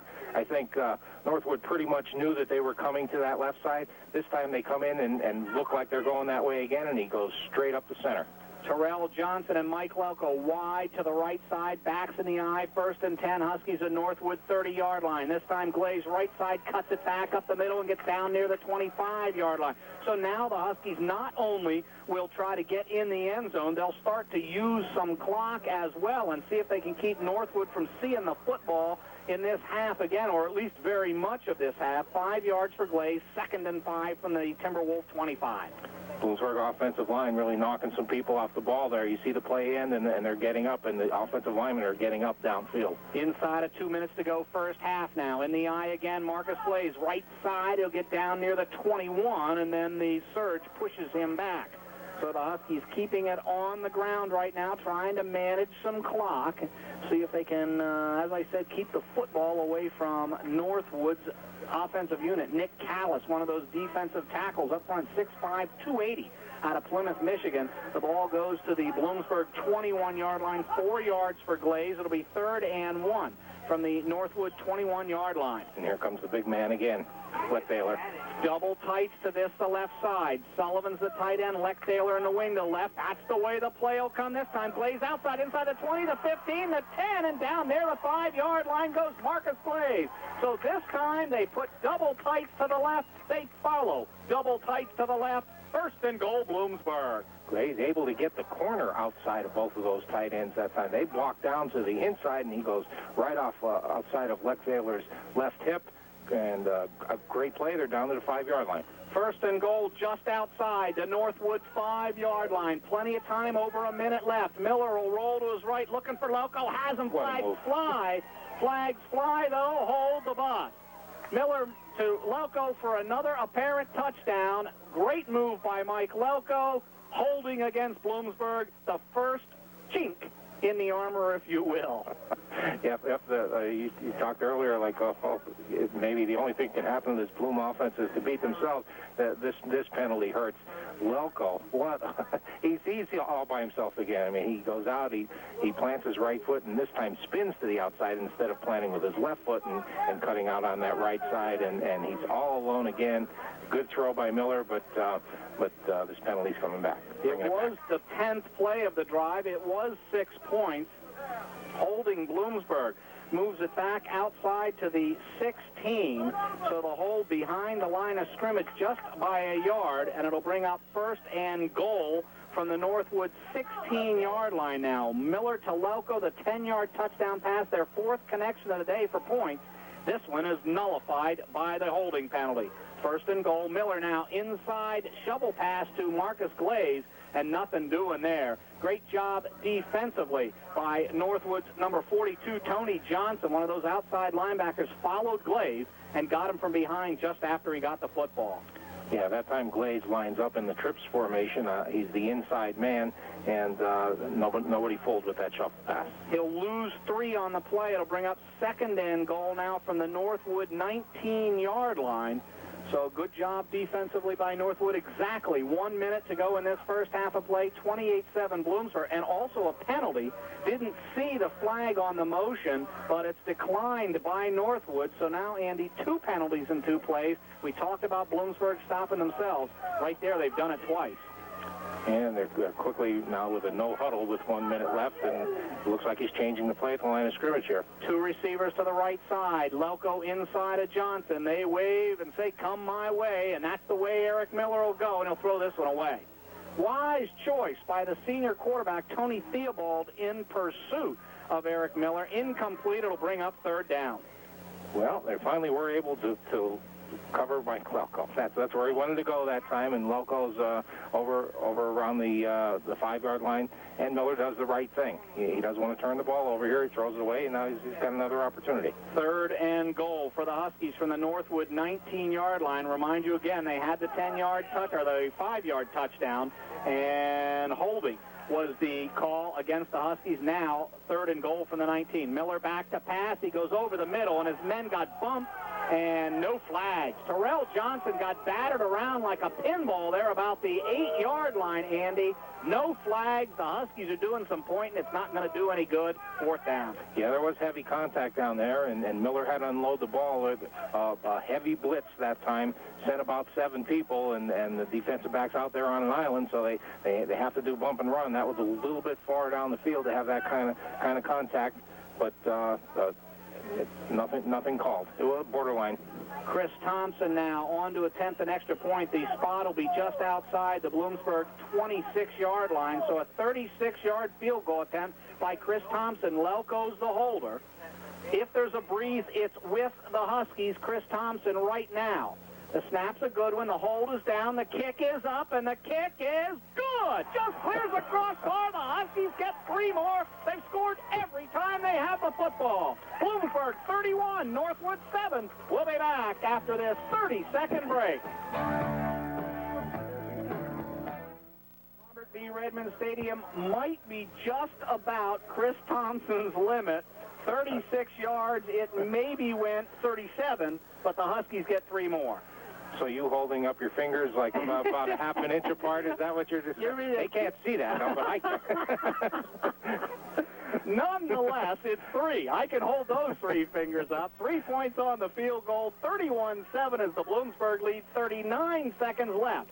Zach Quigley on the kickoff. It'll be Jackson at about the Timberwolves 14-yard line, out over the 20, the 25, the 30, and knocked out of bounds there. Good job defensively again on the special teams. Number 37, Mike Gross, for the Huskies of Bloomsburg special team, the freshman linebacker out of Northern Lehigh High School. And Northwood will have it one more time. The Timberwolves have 33 seconds to go. Andy, they have got to be a little bit shell-shocked. And they're starting to get a little frustrated. Number 20 on that kickoff return, Dean Gear, was holding number 6 for Bloomsburg, Ken Jordan, all the way down the field. And then at the end of the play, after the whistle, just throws him to the ground. So a little bit of frustration setting in for Northwood. Wing right, wing left. Lawrence alone back behind quarterback Scott Debs. Now inside handoff across. They fumble the football, and he gets back on it. A fortunate bounce for the Timberwolves, or Bloomsburg would have had it one more time. Glennie Cross wraps it up, and it'll be right about the 32. A loss of 3 on the play. That's not the big news. If the Huskies had gotten it one more time, they would have had some time left, and I think now Northwood's going to be real content to let this clock run out and get out of here with their heads in their hands. Bloomsburg just might have picked that ball up and run for a touchdown because it was misdirection. It was counter. He was the only one out there, and fortunately for him, it bounced right back up to his stomach. And that will do it for an unbelievable first half for the Bloomsburg Huskies. They lead it at halftime. Bloomsburg 31, Northwood 7. We'll be back with the first half wrap after this 60-second break.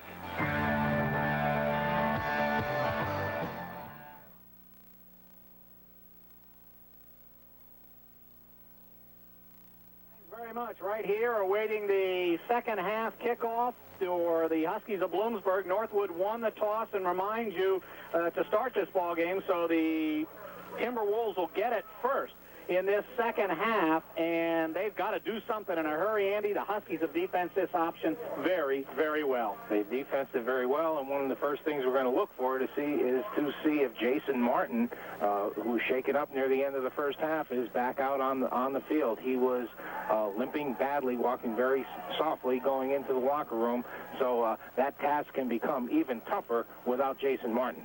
So Northwood will have it first. Will indeed look. Scott Debs went in there at the quarterback position and played out the rest of that half after Martin went down. So we'll look for him. The kickoff from Zach Quigley angles to this near sideline and goes out of bounds. And, of course, that'll be a penalty, and Northwood will put it in play. 1st and 10 from the Northwood 35. Andy, we don't know at the depth of this Northwood passing attack. We know Ron Hunter is extremely talented split end. But not only that, Scott Debs now at the quarterback. We saw him throw it pretty well the first pass, or the only pass he threw in the first half. He indeed is out there again. If they've got to get back in it, you've got to bet they've got to air it out a little bit. They are going to have to air it out, and Ron Hunter does have some good stats and good average yards per catch, but my guess would be that a lot of that would come out of play action when they are running the ball successfully, and it might be tough to do that in this situation. Hunter goes wide left. Pernell Jackson in motion. The call goes to Bryant Lawrence, and not much doing. Brian Sims, Dwayne Davis, and others wrap him up, getting off of the bottom of the pile for the Huskies is Kevin Petrie, a junior lineman from Copley and Parkland High School. And Lawrence, on the first carry of the second half, gets it out to about the 37. Give him 2.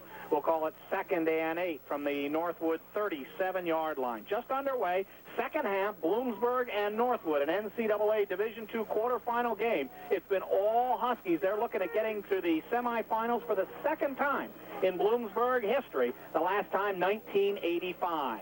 Wing now to the right side, lone back behind the quarterback. Debs is Lawrence. Now Jackson goes in motion, back to pass, dumps it to his fullback and gets a little bit of a head of steam. Now check that fullback, and a good open field tackle by Matt Keys out there. And we'll check the fullback for Northwood. Number 34, George Cannon, was the fullback. So he took the pass. Debs to Cannon. Good tackle by Keys. The ball goes out to the 38-yard line, 1 yard on the pass play. 3rd and 7.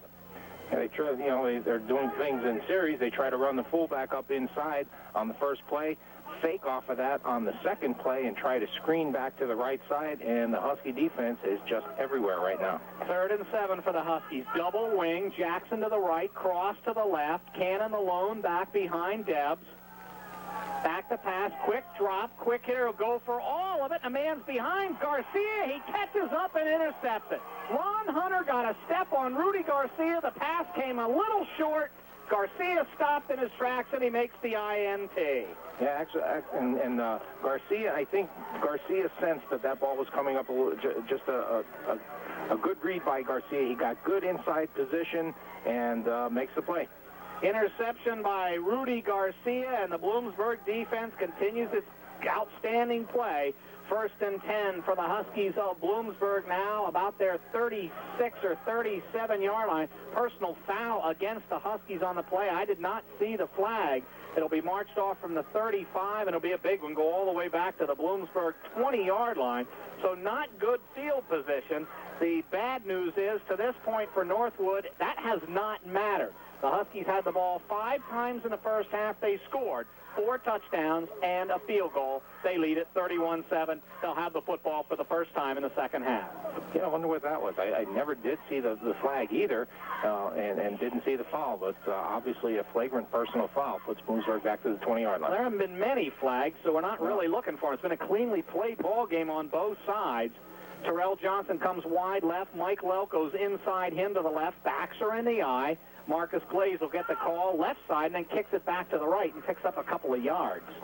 Good running again by Marcus Glaze, and then, they pick up good yardage on first down. I'll give him, he got about 4 yards on the play, 2nd and 6. 2nd and 6, so it puts you in that area. The run pass puts more pressure on the defense. That's very important to Bloomsburg, what they do on first down. Well, there's been a whole lot of pressure on the defense all day long because this Bloomsburg offense, I don't know if it can play any better than it has today.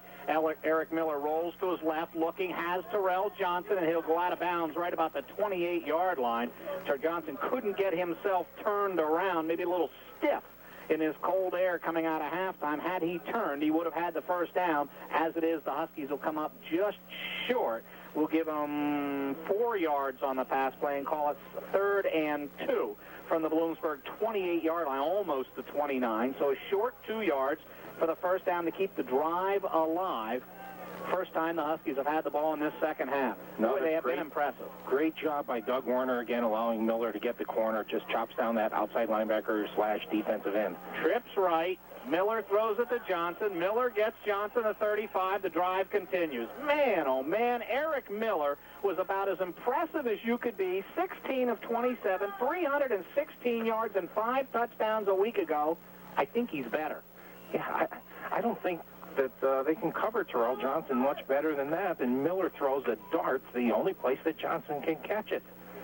1st and 10 for the Huskies, their own 36-yard line. 8 yards on that pass play to Terrell Johnson. He's now wide to the right. Mike Lelko's wide left. Eric Miller surveys the scene. Call will go to Marcus Glaze, right side. Good penetration. He sheds that man and another and gets out over the 43-yard line. Great penetration by Ryan Brown, one of those linebackers, but Marcus Glaze does a good job of shedding him. Then a second man, he gets it out to the 43, 7 yards on the play. Great running by Glaze.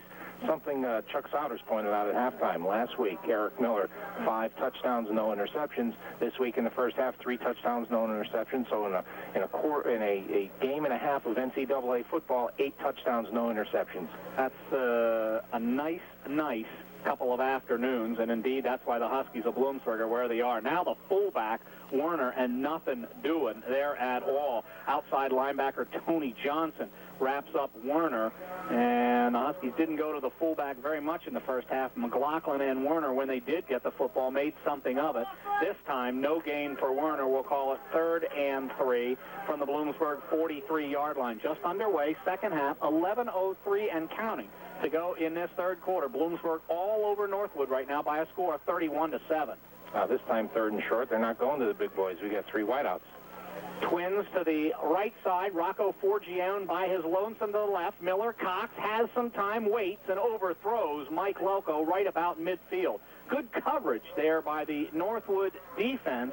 Number 43 for the Timberwolves, Steve Benzing, one of those linebackers, is inside guys. The sophomore, 6', 220, had Mike Lelko in his sights, and the pass goes incomplete. And for the first time this afternoon, we will see a punt from the Huskies of Bloomsburg University.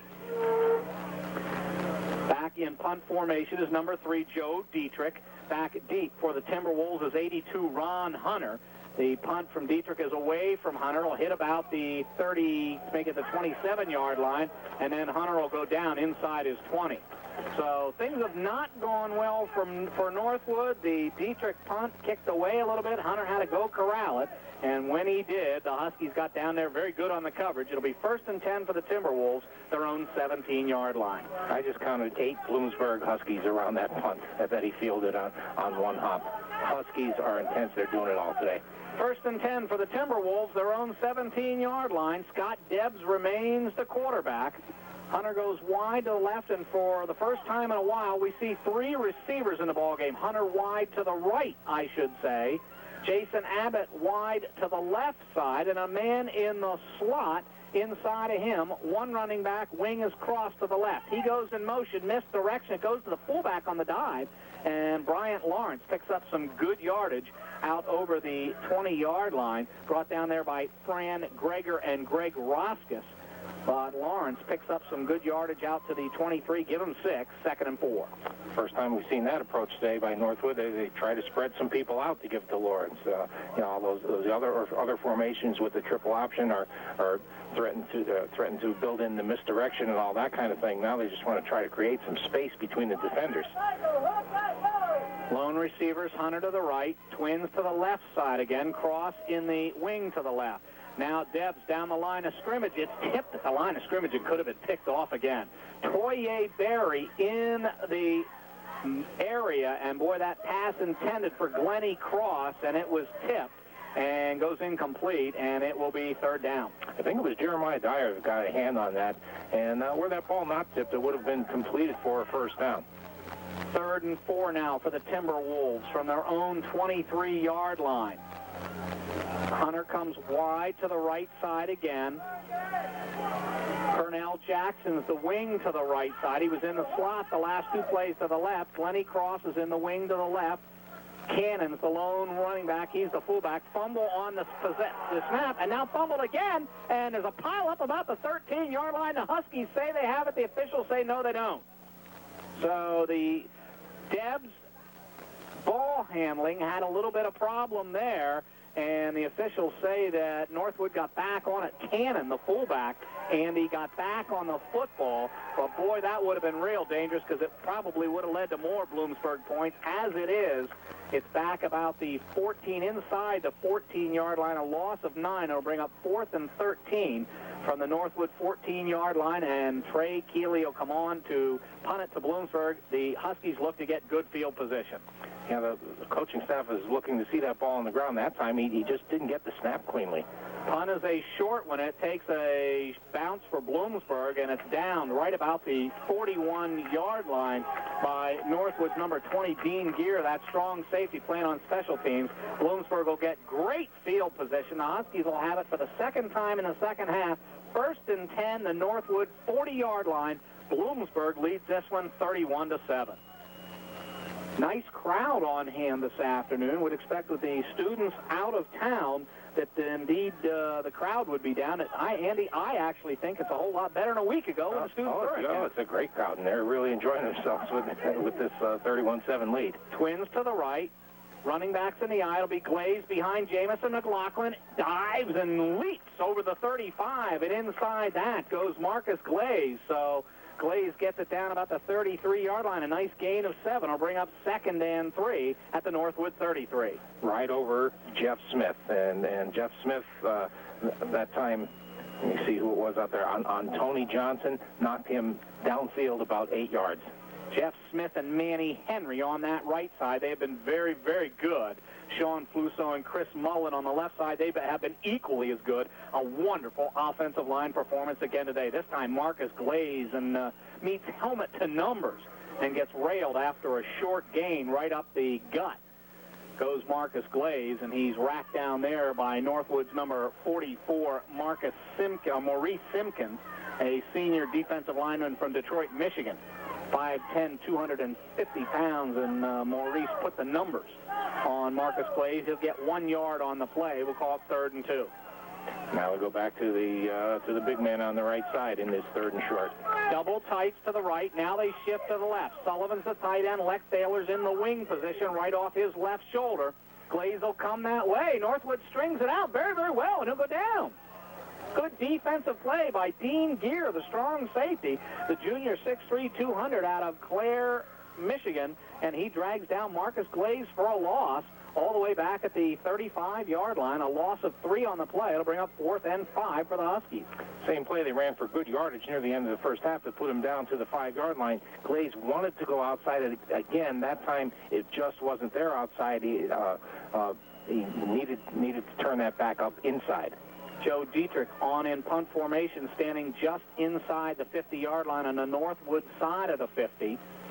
Long count out of the Huskies, see if they can draw him off. Short snap to Jamison McLaughlin. Northwood read it well. The Huskies won't punt, and they won't get the first down either. John Salmon, the big man on the outside, racked him up along with Tony Theobald. So, Andy, they sniffed it out. It never had a chance. No, it didn't. And right from the snap, never had a chance. From Bloomsburg's perspective, they're on the 34-yard line. If they punt, maybe what enters into their thinking is it should have gone into the end zone. Then they get the ball in the 20, so you'd have a net 14-yard punt. So, maybe not the worst place in the world to fake a punt. Well, and the only thing is that the defense probably thought the same way. Yeah. Now, wide to the left side goes Jason Abbott. Inside him is Pernell Jackson. Hunter's wide to the right, crosses the wing to the left. Now the Martin back in the lineup, and he hits Pernell Jackson and can't hang on to it. So the quarterback, Martin, is back, Andy. He went out in that second quarter. Jason Martin returns. I think if the Timberwolves figure they have any chance at all, they better get Martin back in there. Otherwise, last game of the season. And I have to agree with them just from what we've seen on the first few series. However, for him not to come out and play those series, it's interesting to see what the extent of his injury is and whether he can be a factor as a runner, because he's a big part of their offense, not only with his ball handling and passing, but most importantly with his running, and he is limping a little bit. Abbott wide left, Hunter inside him to the left, cross in the wing to the left, now in motion, and back to pass, play actions, Martin, pressure coming, has Abbott and overthrows him about the 45. So all kinds of pressure out of that front, defensive front. Jim Lanigan said hello to Jason Martin, welcomed him back to the ball game, putting him on his back, and he'll bring up third down. Nice play design by Northwood. They fake the dive the dive straight ahead to the fullback, then fake the counter to the wingback who was coming off in motion, and then come out and get Abbott open on the right side, and he just missed him. 3rd and 10 for the Timberwolves, their own 37-yard line. Abbott wide left, Hunter inside him to the left side. Man split out here to the right side, cross is in the wing to the right. Back to pass is Martin. He'll go for all that has Hunter. Toy Berry there. Hunter makes the catch at the 25-yard line. First down, Northwood. Big play. Yeah, Toy Berry was beaten and recovered while that ball hung in the air. And he actually recovered and got back there, and just when he jumped, kind of mistimed his jump a little bit, and the ball comes down for the reception all the way down to the 25-yard line. 38 yards on the pass play. 1st and 10 for the Timberwolves, the Bloomsburg 25. Northwood trails in this one 31-7. They've trailed in 7 of 11 games this year, maybe not by this much. And now they'll burn a timeout. They're not ready to go, so will we. 6:34 to go, third quarter play, 31-7 Huskies. We'll be back after this 30-second break.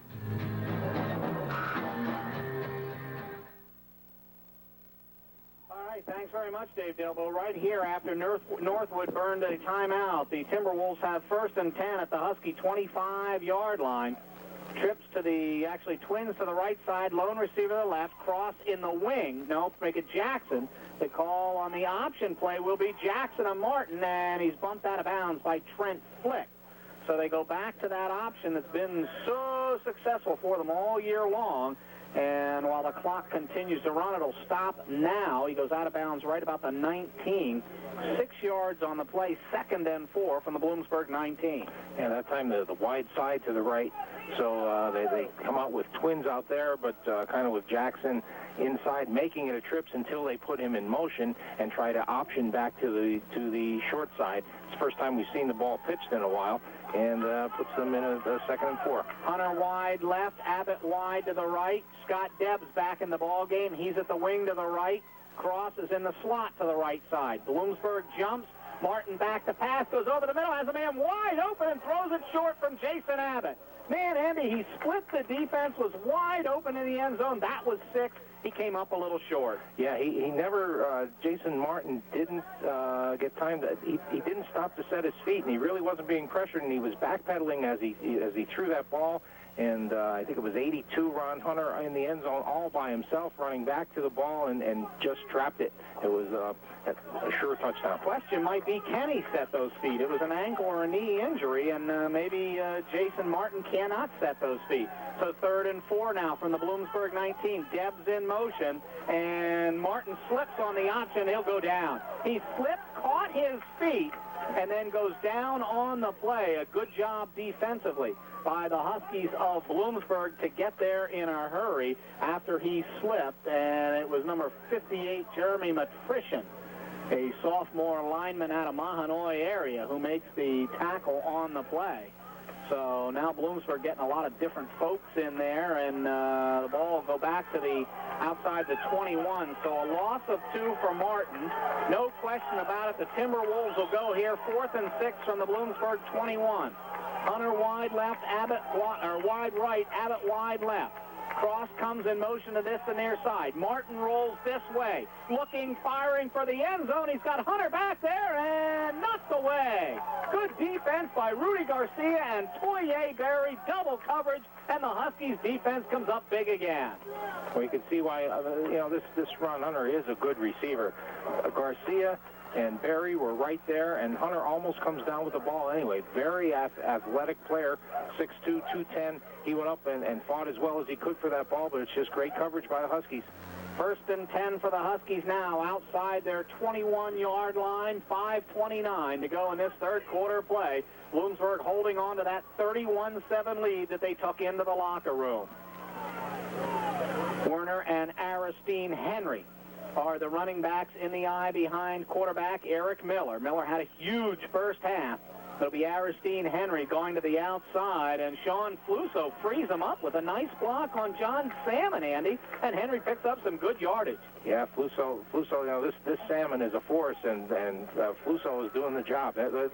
Bloomsburg has preferred to run to the left side all day, and Sean Fluso has a lot to do with that. And again, Doug Werner, what a blue-collar player, just makes another great block.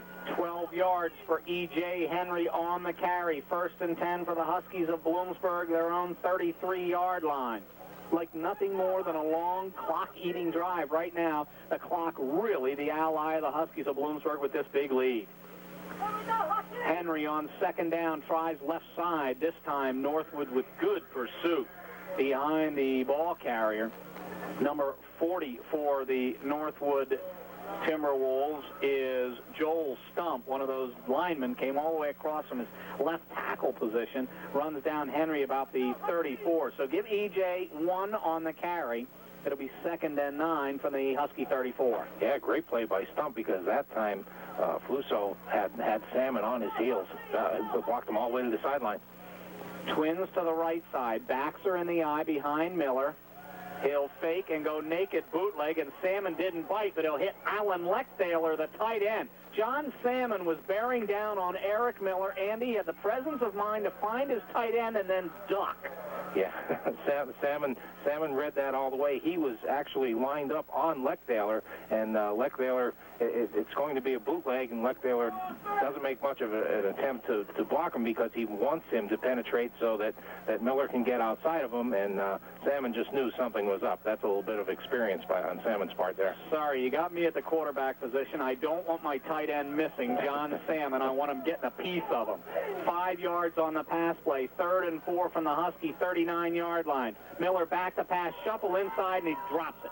Marcus Glaze tried to turn it around and go forward before he got it, and the pass goes incomplete. Boy, that's a different play in the Huskies' arsenal, and I'll tell you what, when they fake it, it becomes even more dangerous, because, boy, it sucks people in, and people are wide open when they fake it. This time it's incomplete. 4th and 4 from the Bloomsburg 39-yard line, so the Huskies, who did not punt in the first half, will punt for the second time in this second half.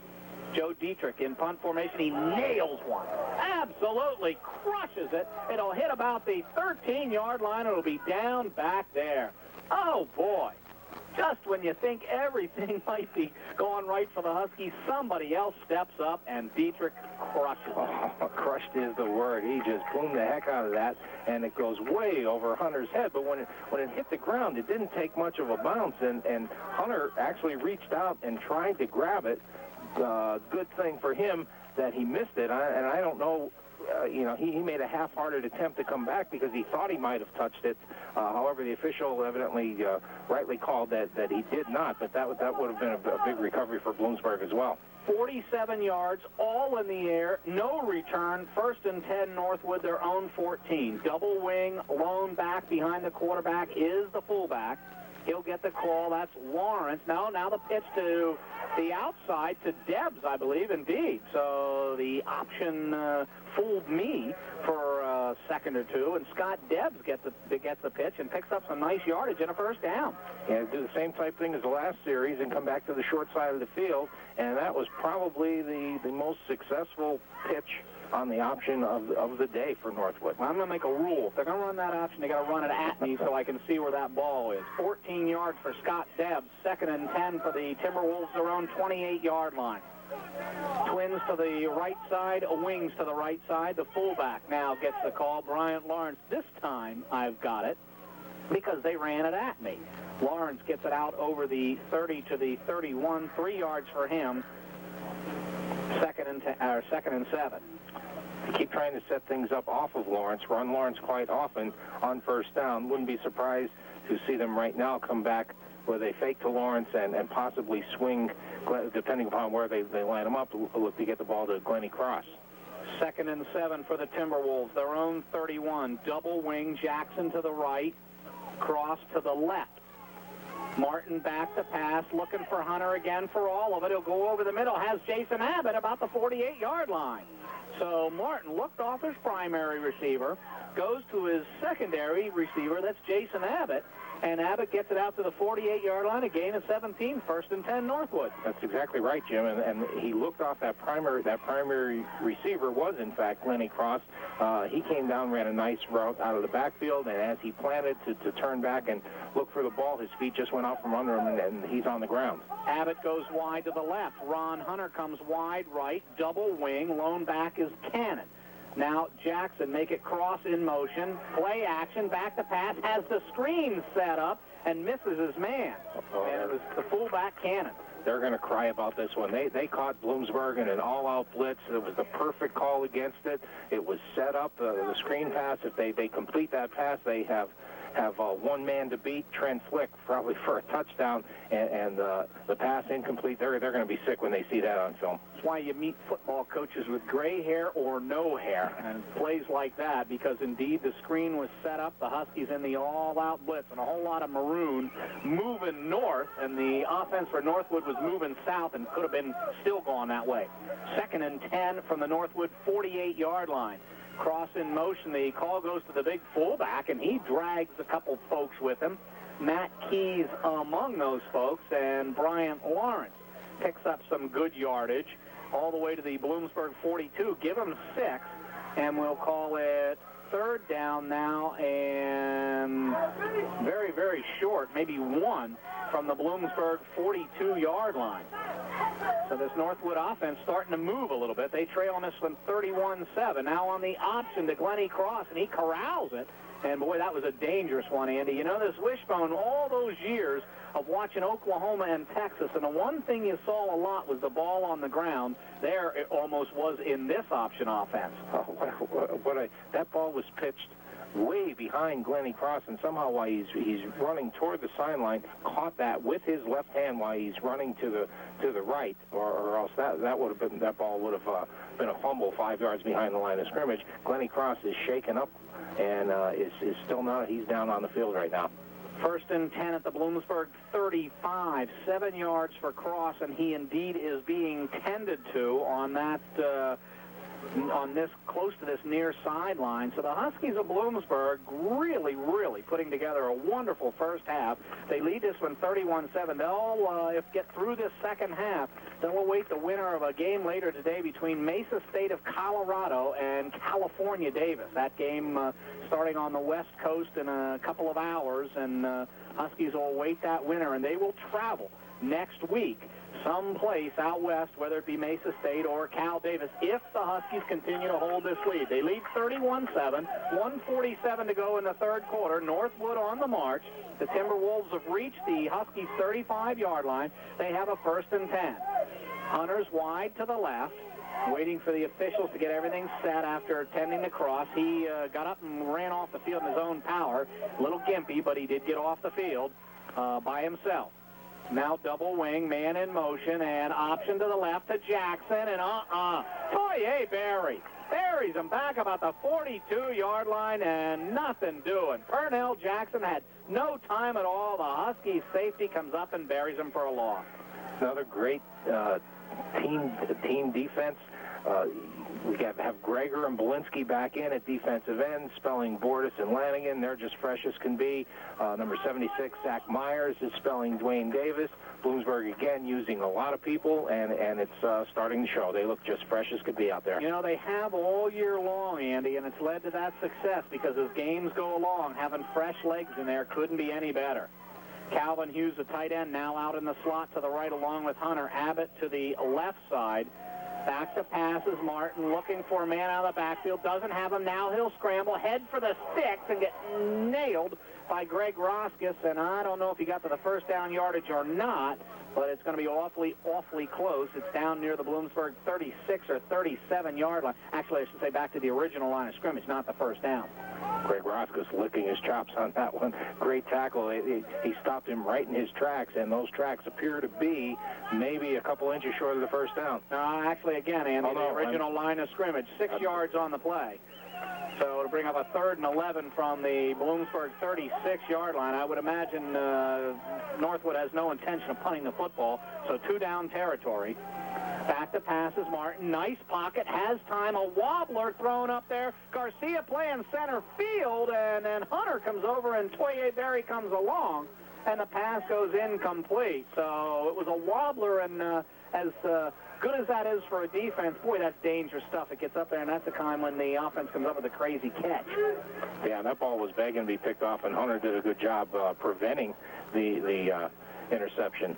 My apologies earlier. I'm looking at the sticks. I'm looking at personnel changes and got away from the sticks there. Don't apologize to me. I did the same thing. I had him just short of the first down. 4th and 11 from the Bloomsburg 36.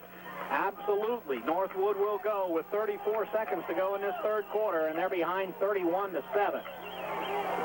Now Jackson comes in motion from the left wing position. 3 receivers to the right side. Pressure coming on Martin, and he'll go down. Huskies, Fran Greger got to him, and he goes down. A defensive stand again all the way back to the 47-yard line. This Bloomsburg defense is on fire.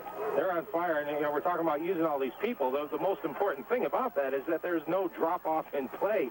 I mean, just Fran Greger and Mike Belinsky have been all over the field. Bloomsburg will have it 1st and 10. The Huskies will have good field position. Their own 47, Fran Greger. Sacking the quarterback, Jason Martin, for an 11-yard loss. It was 4th and 11. So the Huskies pick up a positive 22, and they have the football. E.J. Henry, first down into Northwood territory and more. Inside the 45-yard line goes E.J. Henry. So Northwood, I think, Andy, if not already, is starting to get a little deflated because everything they do, Bloomsburg seems to have an answer for. They do. And Jamison McLaughlin, that time filling the role of Doug Werner, just put Steve Benzing right on his back. 11 yards for E.J. Henry. 1st and 10 for the Huskies, the Northwood 42-yard line. And the clock ticking down. I think the Huskies will be content to go into this fourth quarter with the lead they had at halftime. That'll do it for the third quarter play. Bloomsburg 31, Northwood 7. We'll be back after this 30-second break. Thanks very much. Right here, 1 quarter of play to go in this football game, and the Bloomsburg Huskies are 1 quarter away from their second appearance in the national semifinals in Division II football, the last appearance coming in 1985, and these Huskies have just 15 minutes of football to play, and they will equal that team's accomplishment. E.J. Henry now on the first play of the fourth quarter, and wonderful pursuit by Nick Callis, along with number 44 for Northwood, Maurice Simpkins, and Henry is cut down for no gain on first down. Trips to the right side for Bloomsburg that time, trips including the tight end. They have nobody to the left side, but run the ball out that way, but defense well by Northwood.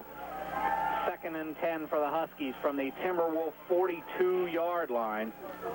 Huskies playing prevent offense right now. They'd like to eat up a lot of clock, and Eric Miller will roll to his right, pump fake and go for it and overthrow his man. Mike Lelko had pulled up a little bit short, and that, Andy Hergen, might be one of the rarest things you'll see in this football game. Eric Miller and Mike Lelko miscommunicating. Not on the same page for the first time, that's right. And fortunately, Miller put that ball where no one else was going to catch it. 3rd and 10 now for the Huskies from the Northwood 42-yard line. It was an impressive first-half performance, and they played even and close to the vest here in this second half. That was the first pass they really aired out to any length, and it'll bring up a 3rd and 10 now. Huskies with that 24-point lead. Miller back to pass, has his man, throws it low and outside, intended for Rocco Forgione at the 30-yard line, and the pass goes incomplete. And so, Andy, I guess you can give them a little bit of credit here and understand a little bit this offense not quite clicking. They put so many points on the board so quickly and in such a hurry in many ways in the first half that misfiring here might be understandable. Yeah, Miller showed that he's human. Forgione was out there. I'm looking, you have Lelko and Johnson to the near side, and Forgione out there with single coverage, runs a great route, gets himself open, and for the first time we could say Miller missed someone. Joe Dietrich now, and oh, man. Joe Dietrich hit a punt. Ron Hunter let it roll, and the Huskies got down there. An unbelievable coverage. Northwood will have it inside their own 1-yard line to start this drive. It could not have worked better for the Huskies on that play. What an athletic save. I didn't see who was the first one down there to make that, because he's like a streak running down the field and rolling. He saves the ball from coming into the end zone and knocks it back to the 1-foot line, and it never moves from there, and that's where Northwood takes over. I'm glad you said you didn't see it. I'll blame it on you. I had it already in the end zone. I was writing another note, so full wishbone now, backfield in the end zone, and the line down the line of scrimmage goes on the option. Jason Martin, he breaks free. He may go out over the 20, the 25, and now pitches to his man, and Northwood is off to the races. This is unbelievable, and Northwood, number 41, Chad Coons, will go the distance on the play, 99 yards, and Northwood scores in the most unbelievable fashion. Well, Jason Martin takes it about the first 45, and then he pitches. then because of his injury, I'm sure, is why he pitched the ball and 99 yards. Incredible. Boy, I was impressed by Rudy Garcia's speed. He another 10 yards, he could have caught him from behind. He had come up to cover the pitch man and makes up like 30 yards chasing them all out. A great hustle, but what a play for Northwood to go 99 yards. Chad Coons followed the quarterback, Jason Martin. Reminds you, Martin was hurt in the first half, maybe indeed thought he was going to get caught, pitched it back to Coons. Now a flag flies. I think a late substitution because Northwood was caught off guard so much by the big run by Coons, but Coons trailed them, and they just did a little option in the wide open field out about the 35 or 40-yard line, and Coons goes the distance, 99 yards, and Northwood has 13. They still trail in this one 31-13, the extra point to come, and Andy, just a little bit of a screw-up on special teams. One of the things that could happen, too, on those special teams is NCAA, you play most of the season with 85 or 90 players. You get into an NCAA playoff game, 52 make the squad, and some different people are playing on special teams than normally would. Yeah, I noticed, that they can only dress 52, and I happened to notice earlier Marcus Glaze is covering punts.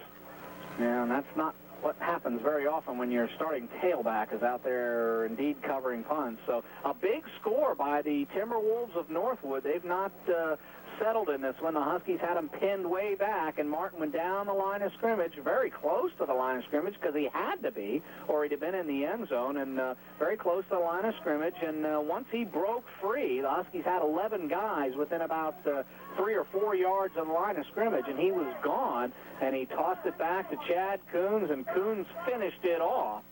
So give a lot of credit to the quarterback, Jason Martin, coming back in this ball game, back onto the field of play, and he made the big play there, and Coons followed and gets the accolades by being in the newspaper but that was a Jason Martin big play.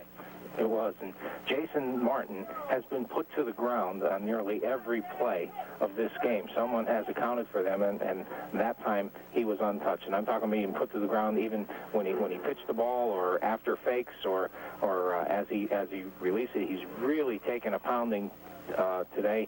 That time he eluded that defense. 13:41 now. They put some time back on the clock. 31-13 is the Bloomsburg lead. Sean Schulstad in to attempt the extra point for the Timberwolves of Northwood to get back within 31-14 right here. They've got to do a lot of scoring to get back in this ball game, but that Bloomsburg defense, as we said, hasn't been real sharp in this second half after the first half. Kick is up, and the kick is good. 31-14 is the Bloomsburg lead. We'll be back after this 30-second break.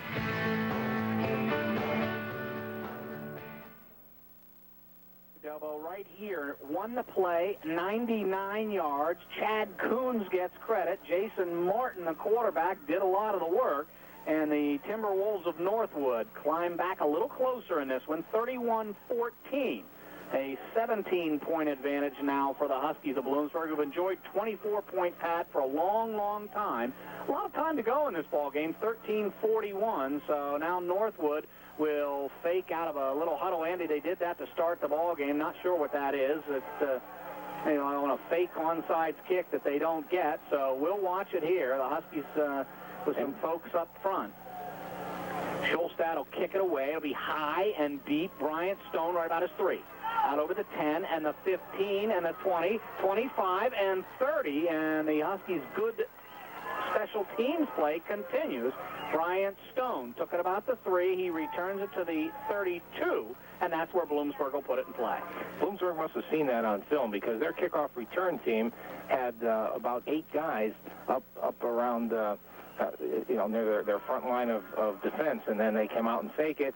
And after they go back, then the Bloomsburg defense goes back to their normal alignment, or Bloomsburg kick return, goes back to their normal alignment. All right, so the Huskies would like to eat some clock now. They'll try the first play to Marcus Glaze on first down from their own 32-yard line. Glaze gets maybe 2 yards on the play. Call it 2nd and 8 from the Bloomsburg 34-yard line. So this Husky offense that was so wonderful in the first half has kind of gone in, I call it a prevent offense, and really eaten up a lot of clocks and saying, come catch us. And indeed, if Northwood runs a couple more 99-yard plays, they will catch them. But long uphill climb for the Timberwolves. The Huskies have the football and the 31-14 lead. Miller now play action, back to pass, goes for all. It has Johnson behind the secondary, and a good defensive play back there and knocked down by Matt Jackson, one of those corners. And otherwise, Johnson had a step on him. Interesting. Fuso and Chris Mullen, both the left tackle and the left guard, both pull to the right side, and they fake and send Eric Miller around to the left side. They took their defenders with them. The total misdirection by both the tackle and the guard. Johnson was behind them. Miller just couldn't quite get it that deep. Fullback comes out. Forgione's a lone receiver to the left. Loco and Johnson over here to the right side. Marcus Glaze is the lone back. Back to pass is Eric Miller. Has his man out over the 45-yard line. Terrell Johnson, and the Huskies move the sticks. Who blocks John Salmon that time? How about Marcus Glaze? With a great block on John Salmon that gives Miller all kind of time, and he delivers. 13 yards on the pass play. 1st and 10, Huskies, their own 47-yard line. Boy, and every week at the end of this season, Andy Hergen, the Huskies have answered a score with one of their own. We'll see if they will here after the Northwood score. 1st and 10 for the Huskies from their own 47-yard line. Backs in the eye, Werner and Glaze. Loco and Johnson to the left. It'll be Glaze on the delay. Has some room. He gets outside into Northwood territory, inside the 45 and the 40, and drug out of bounds. Andy, they freed John Salmon on this left side. He ran right past Marcus Glaze, and Glaze had nothing but green in front of him. And nothing but green, and he picked up a great block by number 84, Alan Lechthaler. 47-yard line was where it started. They moved the sticks again 10 yards and make it 11. For Marcus Glaze, the Northwood 36-yard line is where the ball sits now. 1st and 10 for the Huskies. More than 11, actually. I gave him the 47, add 6 more, 17 yards for Glaze. And now it's the fullback, I believe, bounces outside on the play. Doug Werner, indeed. It was Doug Werner from the Northwood 36-yard line. He gets it to the 34-yard line. So 2 yards for Werner. The Huskies continue to mix it up offensively, and maybe figure they need to get back and get sharp and get one more on the board. Great job that time by number 59, Tony Theobald, they list him as their middle linebacker. He's middle linebacker / nose guard. He's in a down position right now. 2nd and 8 from the Northwood 34-yard line. Bloomsburg trying to answer, the only score this half by Northwood. And gets Mike Lelko and stretches for the chains. Mike Lelko gives you, Andy, about everything you could ever ask out of a wide receiver. He blocks, he runs, he does everything he can. There he stretches it for the first down and puts his body in a little bit of danger doing it, but gets it to the 25. Yeah, he catches the ball. Now he's got that thing perfectly squared out is what gets him so open. He makes the catch, and as he begins to turn upfield, he slips. There's been a lot of poor footing here and there, and puts his hand down to prevent his knee from hitting the ground, somehow lunges forward for that first down. He is just such a great athlete. Backs in the eye behind quarterback Eric Miller. Call will go to E.J. Henry. Big hole inside the 20, and down near the 15 goes E.J. Henry. So we talked about an answer, and would we get one from the Huskies of Bloomsburg University? Right now, to this point, which is the Northwood 15, the answer is yes. And it's back to that run-pass balance thing. Right there, Henry took the ball, and the entire Northwood defense is being knocked backwards, and he gets great yardage. E.J. Henry remains the tailback in the I formation. Johnson and Lelko wide to the left side.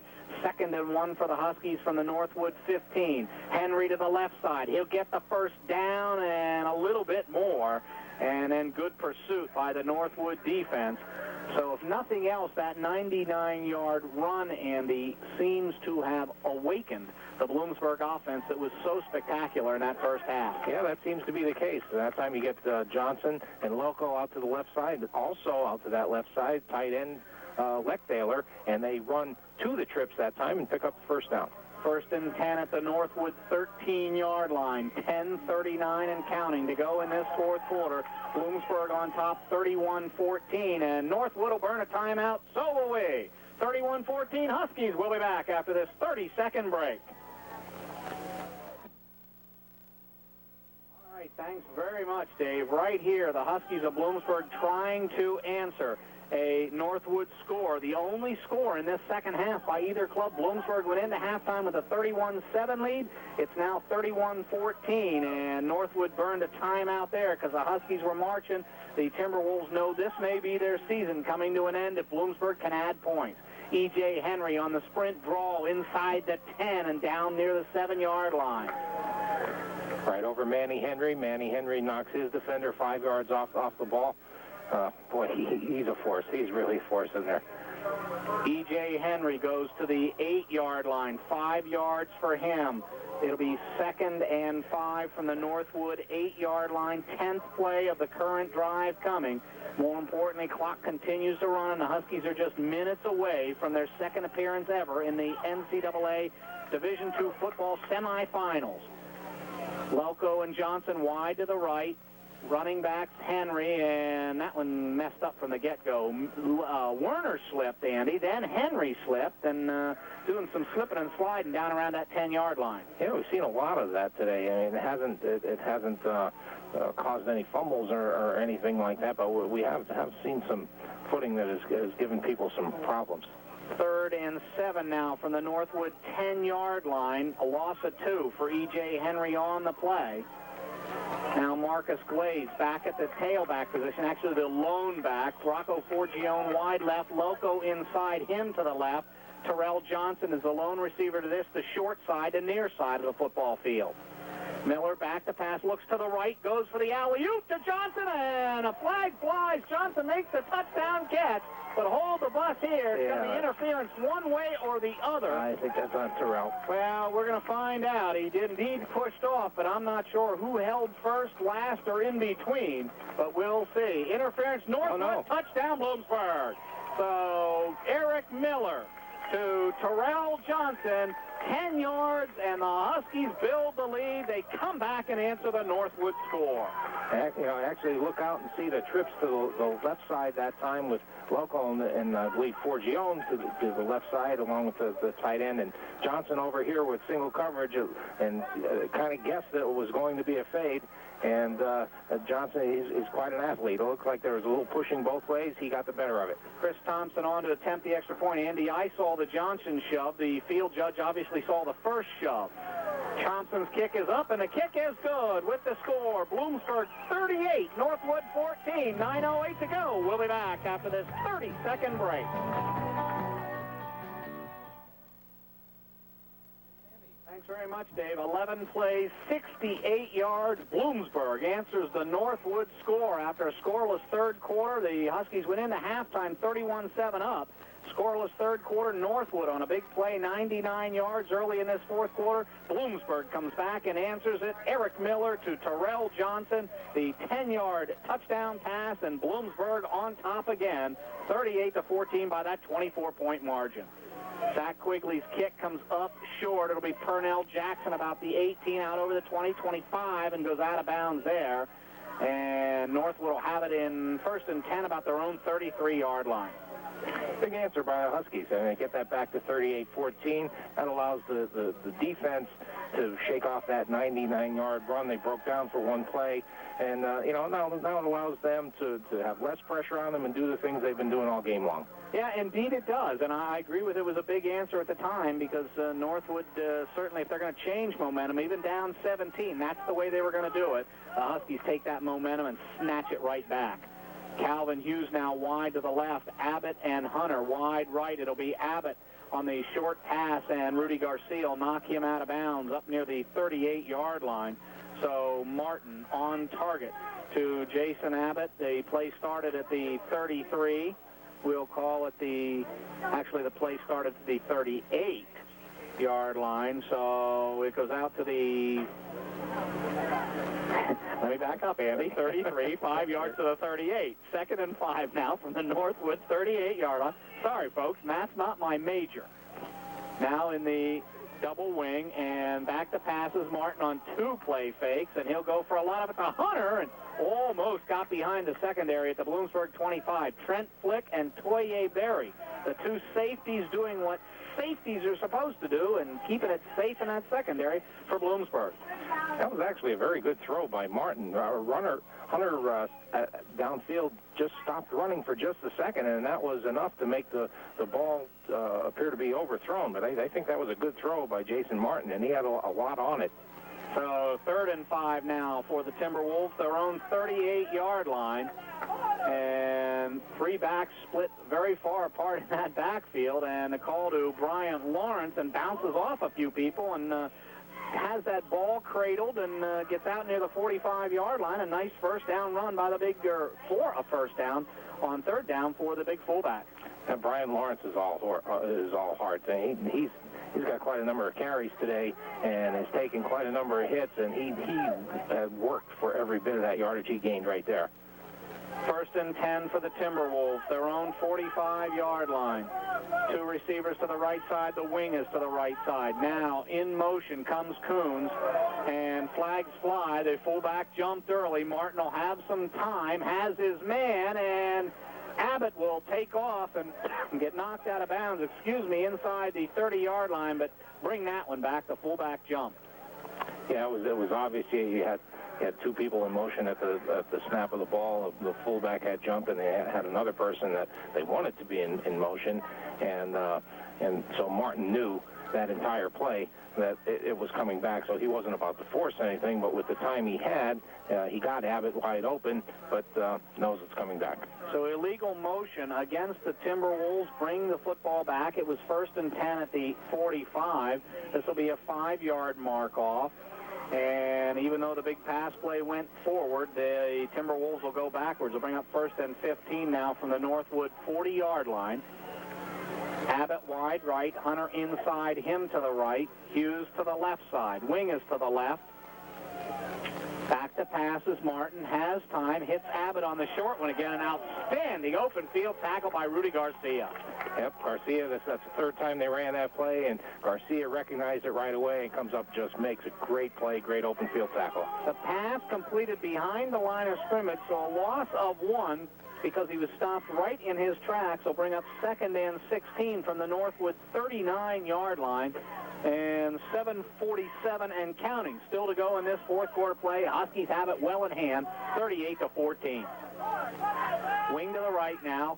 Twins left, lone receiver to the right side. Martin back to pass. Here comes the pressure. He'll roll out of it, let it fly. Has Hunter behind Barry. Now Barry catches up, knocks it down. Good job by the safety, Toye Barry, knocking the ball away. Great job by Barry. And he's running along with Hunter, and just it appears they're both going to have a shot to go up at the ball. And Barry does the better job of positioning himself and getting himself into a place where he can knock that ball away. Great inside pressure by Bloomsburg. 3rd and 16 now for the Timberwolves, their own 39-yard line. Actually, the football edged forward in that umpire's placement. We'll call it the 40-yard line. So 3rd and 16 from the Timberwolves' 40-yard line. Jackson now comes in motion.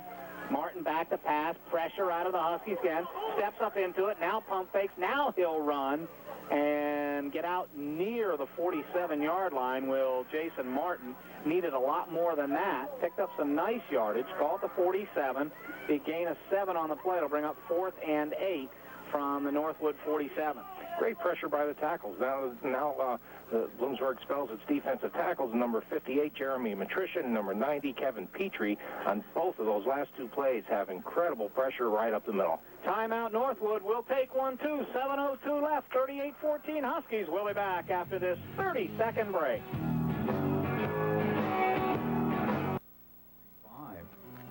Jim Hollister, Andy Hergen, Robert B. Redmond Stadium, where this afternoon the Huskies of Bloomsburg look like they will advance to the NCAA Division II semifinals. It will be the first team to get there. This is the early game of the 4 this afternoon, and the Huskies on top 38-14. Now after this timeout, 4th and 8 for the Northwood Timberwolves from their own 47-yard line.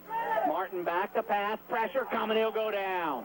Fran Greger again. He did it the last time on 4th down, Andy. He likes those 4th down sacks. Yeah, he comes from the back. He's a defensive end on the backside and comes down and makes the play. And he makes the play because his other bookend on the other side, Mike Belinsky, has things covered so they can't get to the outside.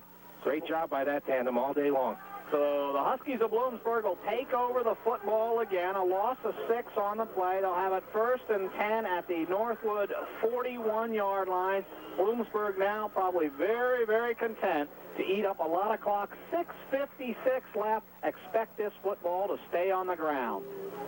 Jamison McLaughlin and Marcus Glaze are the running backs in the eye. It'll be Glaze right side and inside the 40, and not much more for Marcus Glaze. But as I said, that clock continues to run, and I don't think Northwood will do anything to stop it right now. Timberwolves have realized that the Huskies have just been the better team here today. Go to the 39, give Glaze to 2nd and 8. I'm looking at that play. Johnson's lined up on the outside, and he appears to be up on the line of scrimmage. Welkel in the slot, and the tight end, Leckbaler on this side, would then be ineligible, and that would make Fluso on the other side an eligible receiver. And I'm not sure there's any receivers out there that are real eligible right now, because the Huskies are not going to do anything to stop this clock. So you may indeed be right, but we'll look at that again another day. Eric Miller on the quick hitter to Terrell Johnson and gets out of bounds, and I'm not sure that's what Danny Hale doesn't want that. He's in Terrell Johnson's ear saying, stay in bounds. So Eric Miller to Terrell Johnson, and it was just a little short pass. It goes to the 33-yard line, so 6 yards for Johnson. Brings up 3rd and 2, but more importantly, Andy stops the clock, and I think that's what drew the ire of Coach Danny Hale. I'm pretty sure Danny made his point there. He's a big man when he's coming at you, and Danny indeed, I think, made his point. And I'll go back to Marcus Glaze, the left side, and Glaze will get down near the 30-yard line. And all the Huskies want now are 1st downs. They don't need any more points on the board. Clock will stop while they check the chains, and Like those officials, Andy, there's no measurement here. This time of the game, you don't waste time bringing those chains out. 1st and 10 for Bloomsburg, the Northwood 30-yard line. Clock continues to run now, 5:55 and counting in this fourth quarter play. Bloomsburg will face the winner of the Mesa State of Colorado and University of California Davis game. That'll be played later on this afternoon. So the Huskies will be traveling next Saturday afternoon to at least toward the West Coast. We'll wait and see just how far they have to go to play the semifinal game. Eric Miller now on the naked bootleg, and he'll go down. He knows, I think, after the conversation with Terrell Johnson, Danny Hale had, that we're doing anything but getting out of bounds. Yeah, Eric Miller clearly could have run for another yard or two, but that would have let him out of bounds, and he knew where he was, and he hit the deck. 2 yards on that play, 2nd and 8 from the Northwood 28-yard line. Again, the Huskies not looking to get more points on the board. It may come as a result of trying to get first downs. More importantly, right now, the clock running, and Bloomsburg will pick up this win.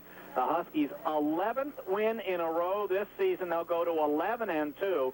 Northwood, a dandy of a season. They lost in week 4, and that was it. They'll finish the season 10-2 following this loss today. So the Timberwolves doing a good job all throughout this season, representing the Great Lakes Intercollegiate Athletic Conference. And last week, the Huskies beat the co-champions, the Saginaw Valley Ball Club, and this week they beat the co-champions, the ball club from Northwood University. The ball goes to the 26-yard line, 2 yards for Marcus Glaze. 3rd and 6 now from the Northwood 26-yard line, inside of 4:20 to go now in this ball game. Huskies have it well in hand. Lone running backs Marcus Glaze. He gets the call, and big surge by Northwood pushes the ball back and comes loose after Glaze hits the ground as they unpeel, and officials had blown it dead. So right now it's all academic. We can add up the final numbers. Glaze gets back to maybe 1 yard on the play. It'll bring up 4th and 5 now from just outside the Northwood 25-yard line. Again, that doesn't matter. The matter of this clock ticking down and putting a cap on this one. Wonderful performance in the first half by the Bloomsburg offense. 31 points. Scored every time they had the football in the first half. Took a 31-7 lead into the locker room at halftime, and they've kept that margin in the second half. Eric Miller now on a pump fake goes to Mike Lelko, and the pass goes incomplete. And that'll bring up the turnover on downs, and Northwood gets the football. 1st and 10 for the Timberwolves, their own 25-yard line is where the football lies. So Eric wanted to go up top that time. He had Rocco Forgione underneath on a slant all by himself that could have run easily for the first down and probably a lot more, but he probably thought, on the pump fake that would spring Loco free. Wing to the right now, twins to the left side for the Timberwolves. Martin back to pass, looks right, then looks left. Now he'll turn it upfield and run with the football, and that's a quarterback's not going down. Lowers his shoulder and bulls in to big number 55, Mike Belinsky, and the linebacker Jeremiah Dyer does Jason Martin, and picks up first down yardage out to the 38-yard line, a gain of 12, and they'll come right to the line of scrimmage. Got to give Martin credit there. He's tired of getting knocked around, and he wanted to punish the tackler a little bit, but he doesn't bring quite big enough a load to do that. Now back to pass again, tucks it in under, and he'll run for more. And Jeremiah Dyer on the tackle again. So Jason Martin looking to keep this ball club moving. It'll go out over the 43-yard line, 5 yards again, 2nd and 5 from the Northwood 43. Timberwolves looking to get some more points on the board possibly here, but Martin on 2 quarterback keepers runs the football. Wings to the right, Martin back to pass again, and he'll step up into it, and it's knocked down.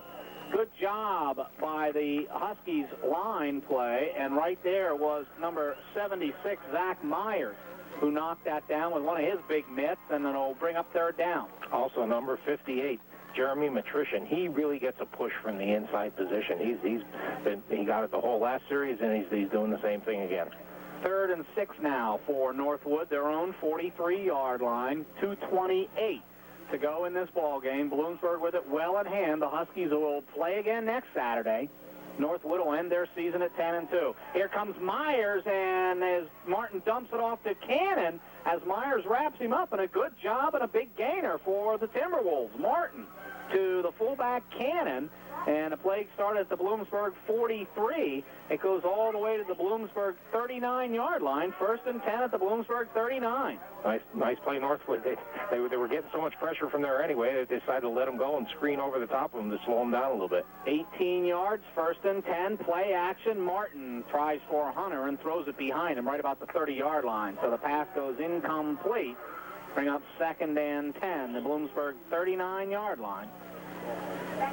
So other games going on this afternoon. There are 4 of them throughout the country in this national semifinals, and the Huskies of Bloomsburg will be one of those final 4 teams, and they'll be the first one.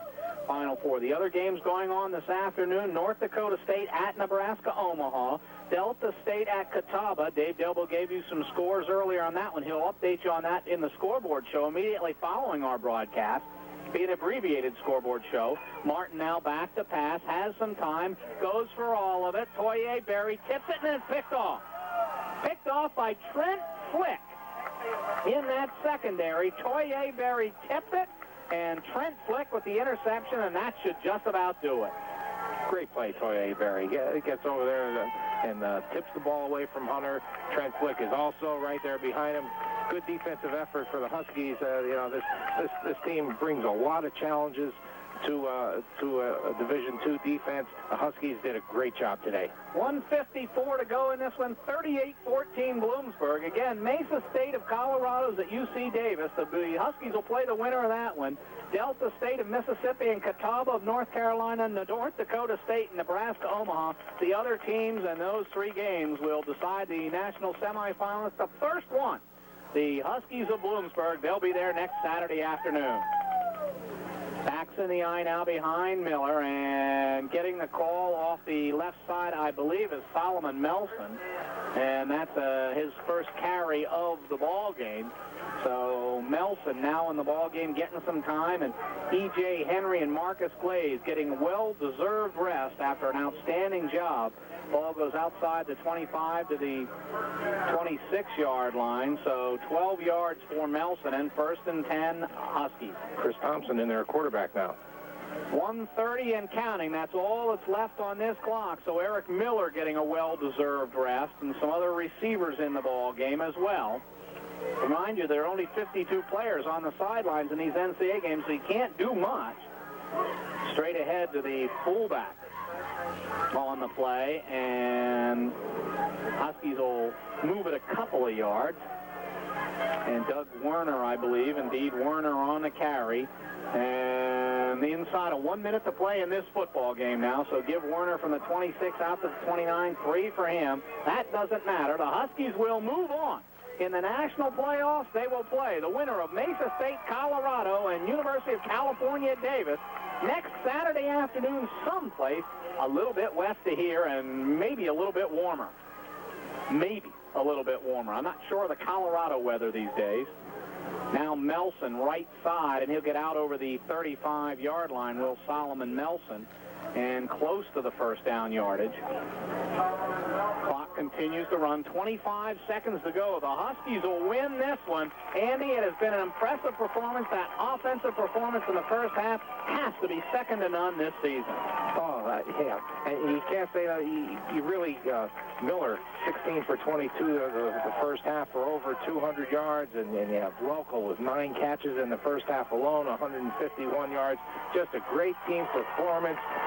Great blocking up front, great protection for Miller all day. Nice running by the tandem of Henry and Glaze. Just a great team performance by Bloomsburg.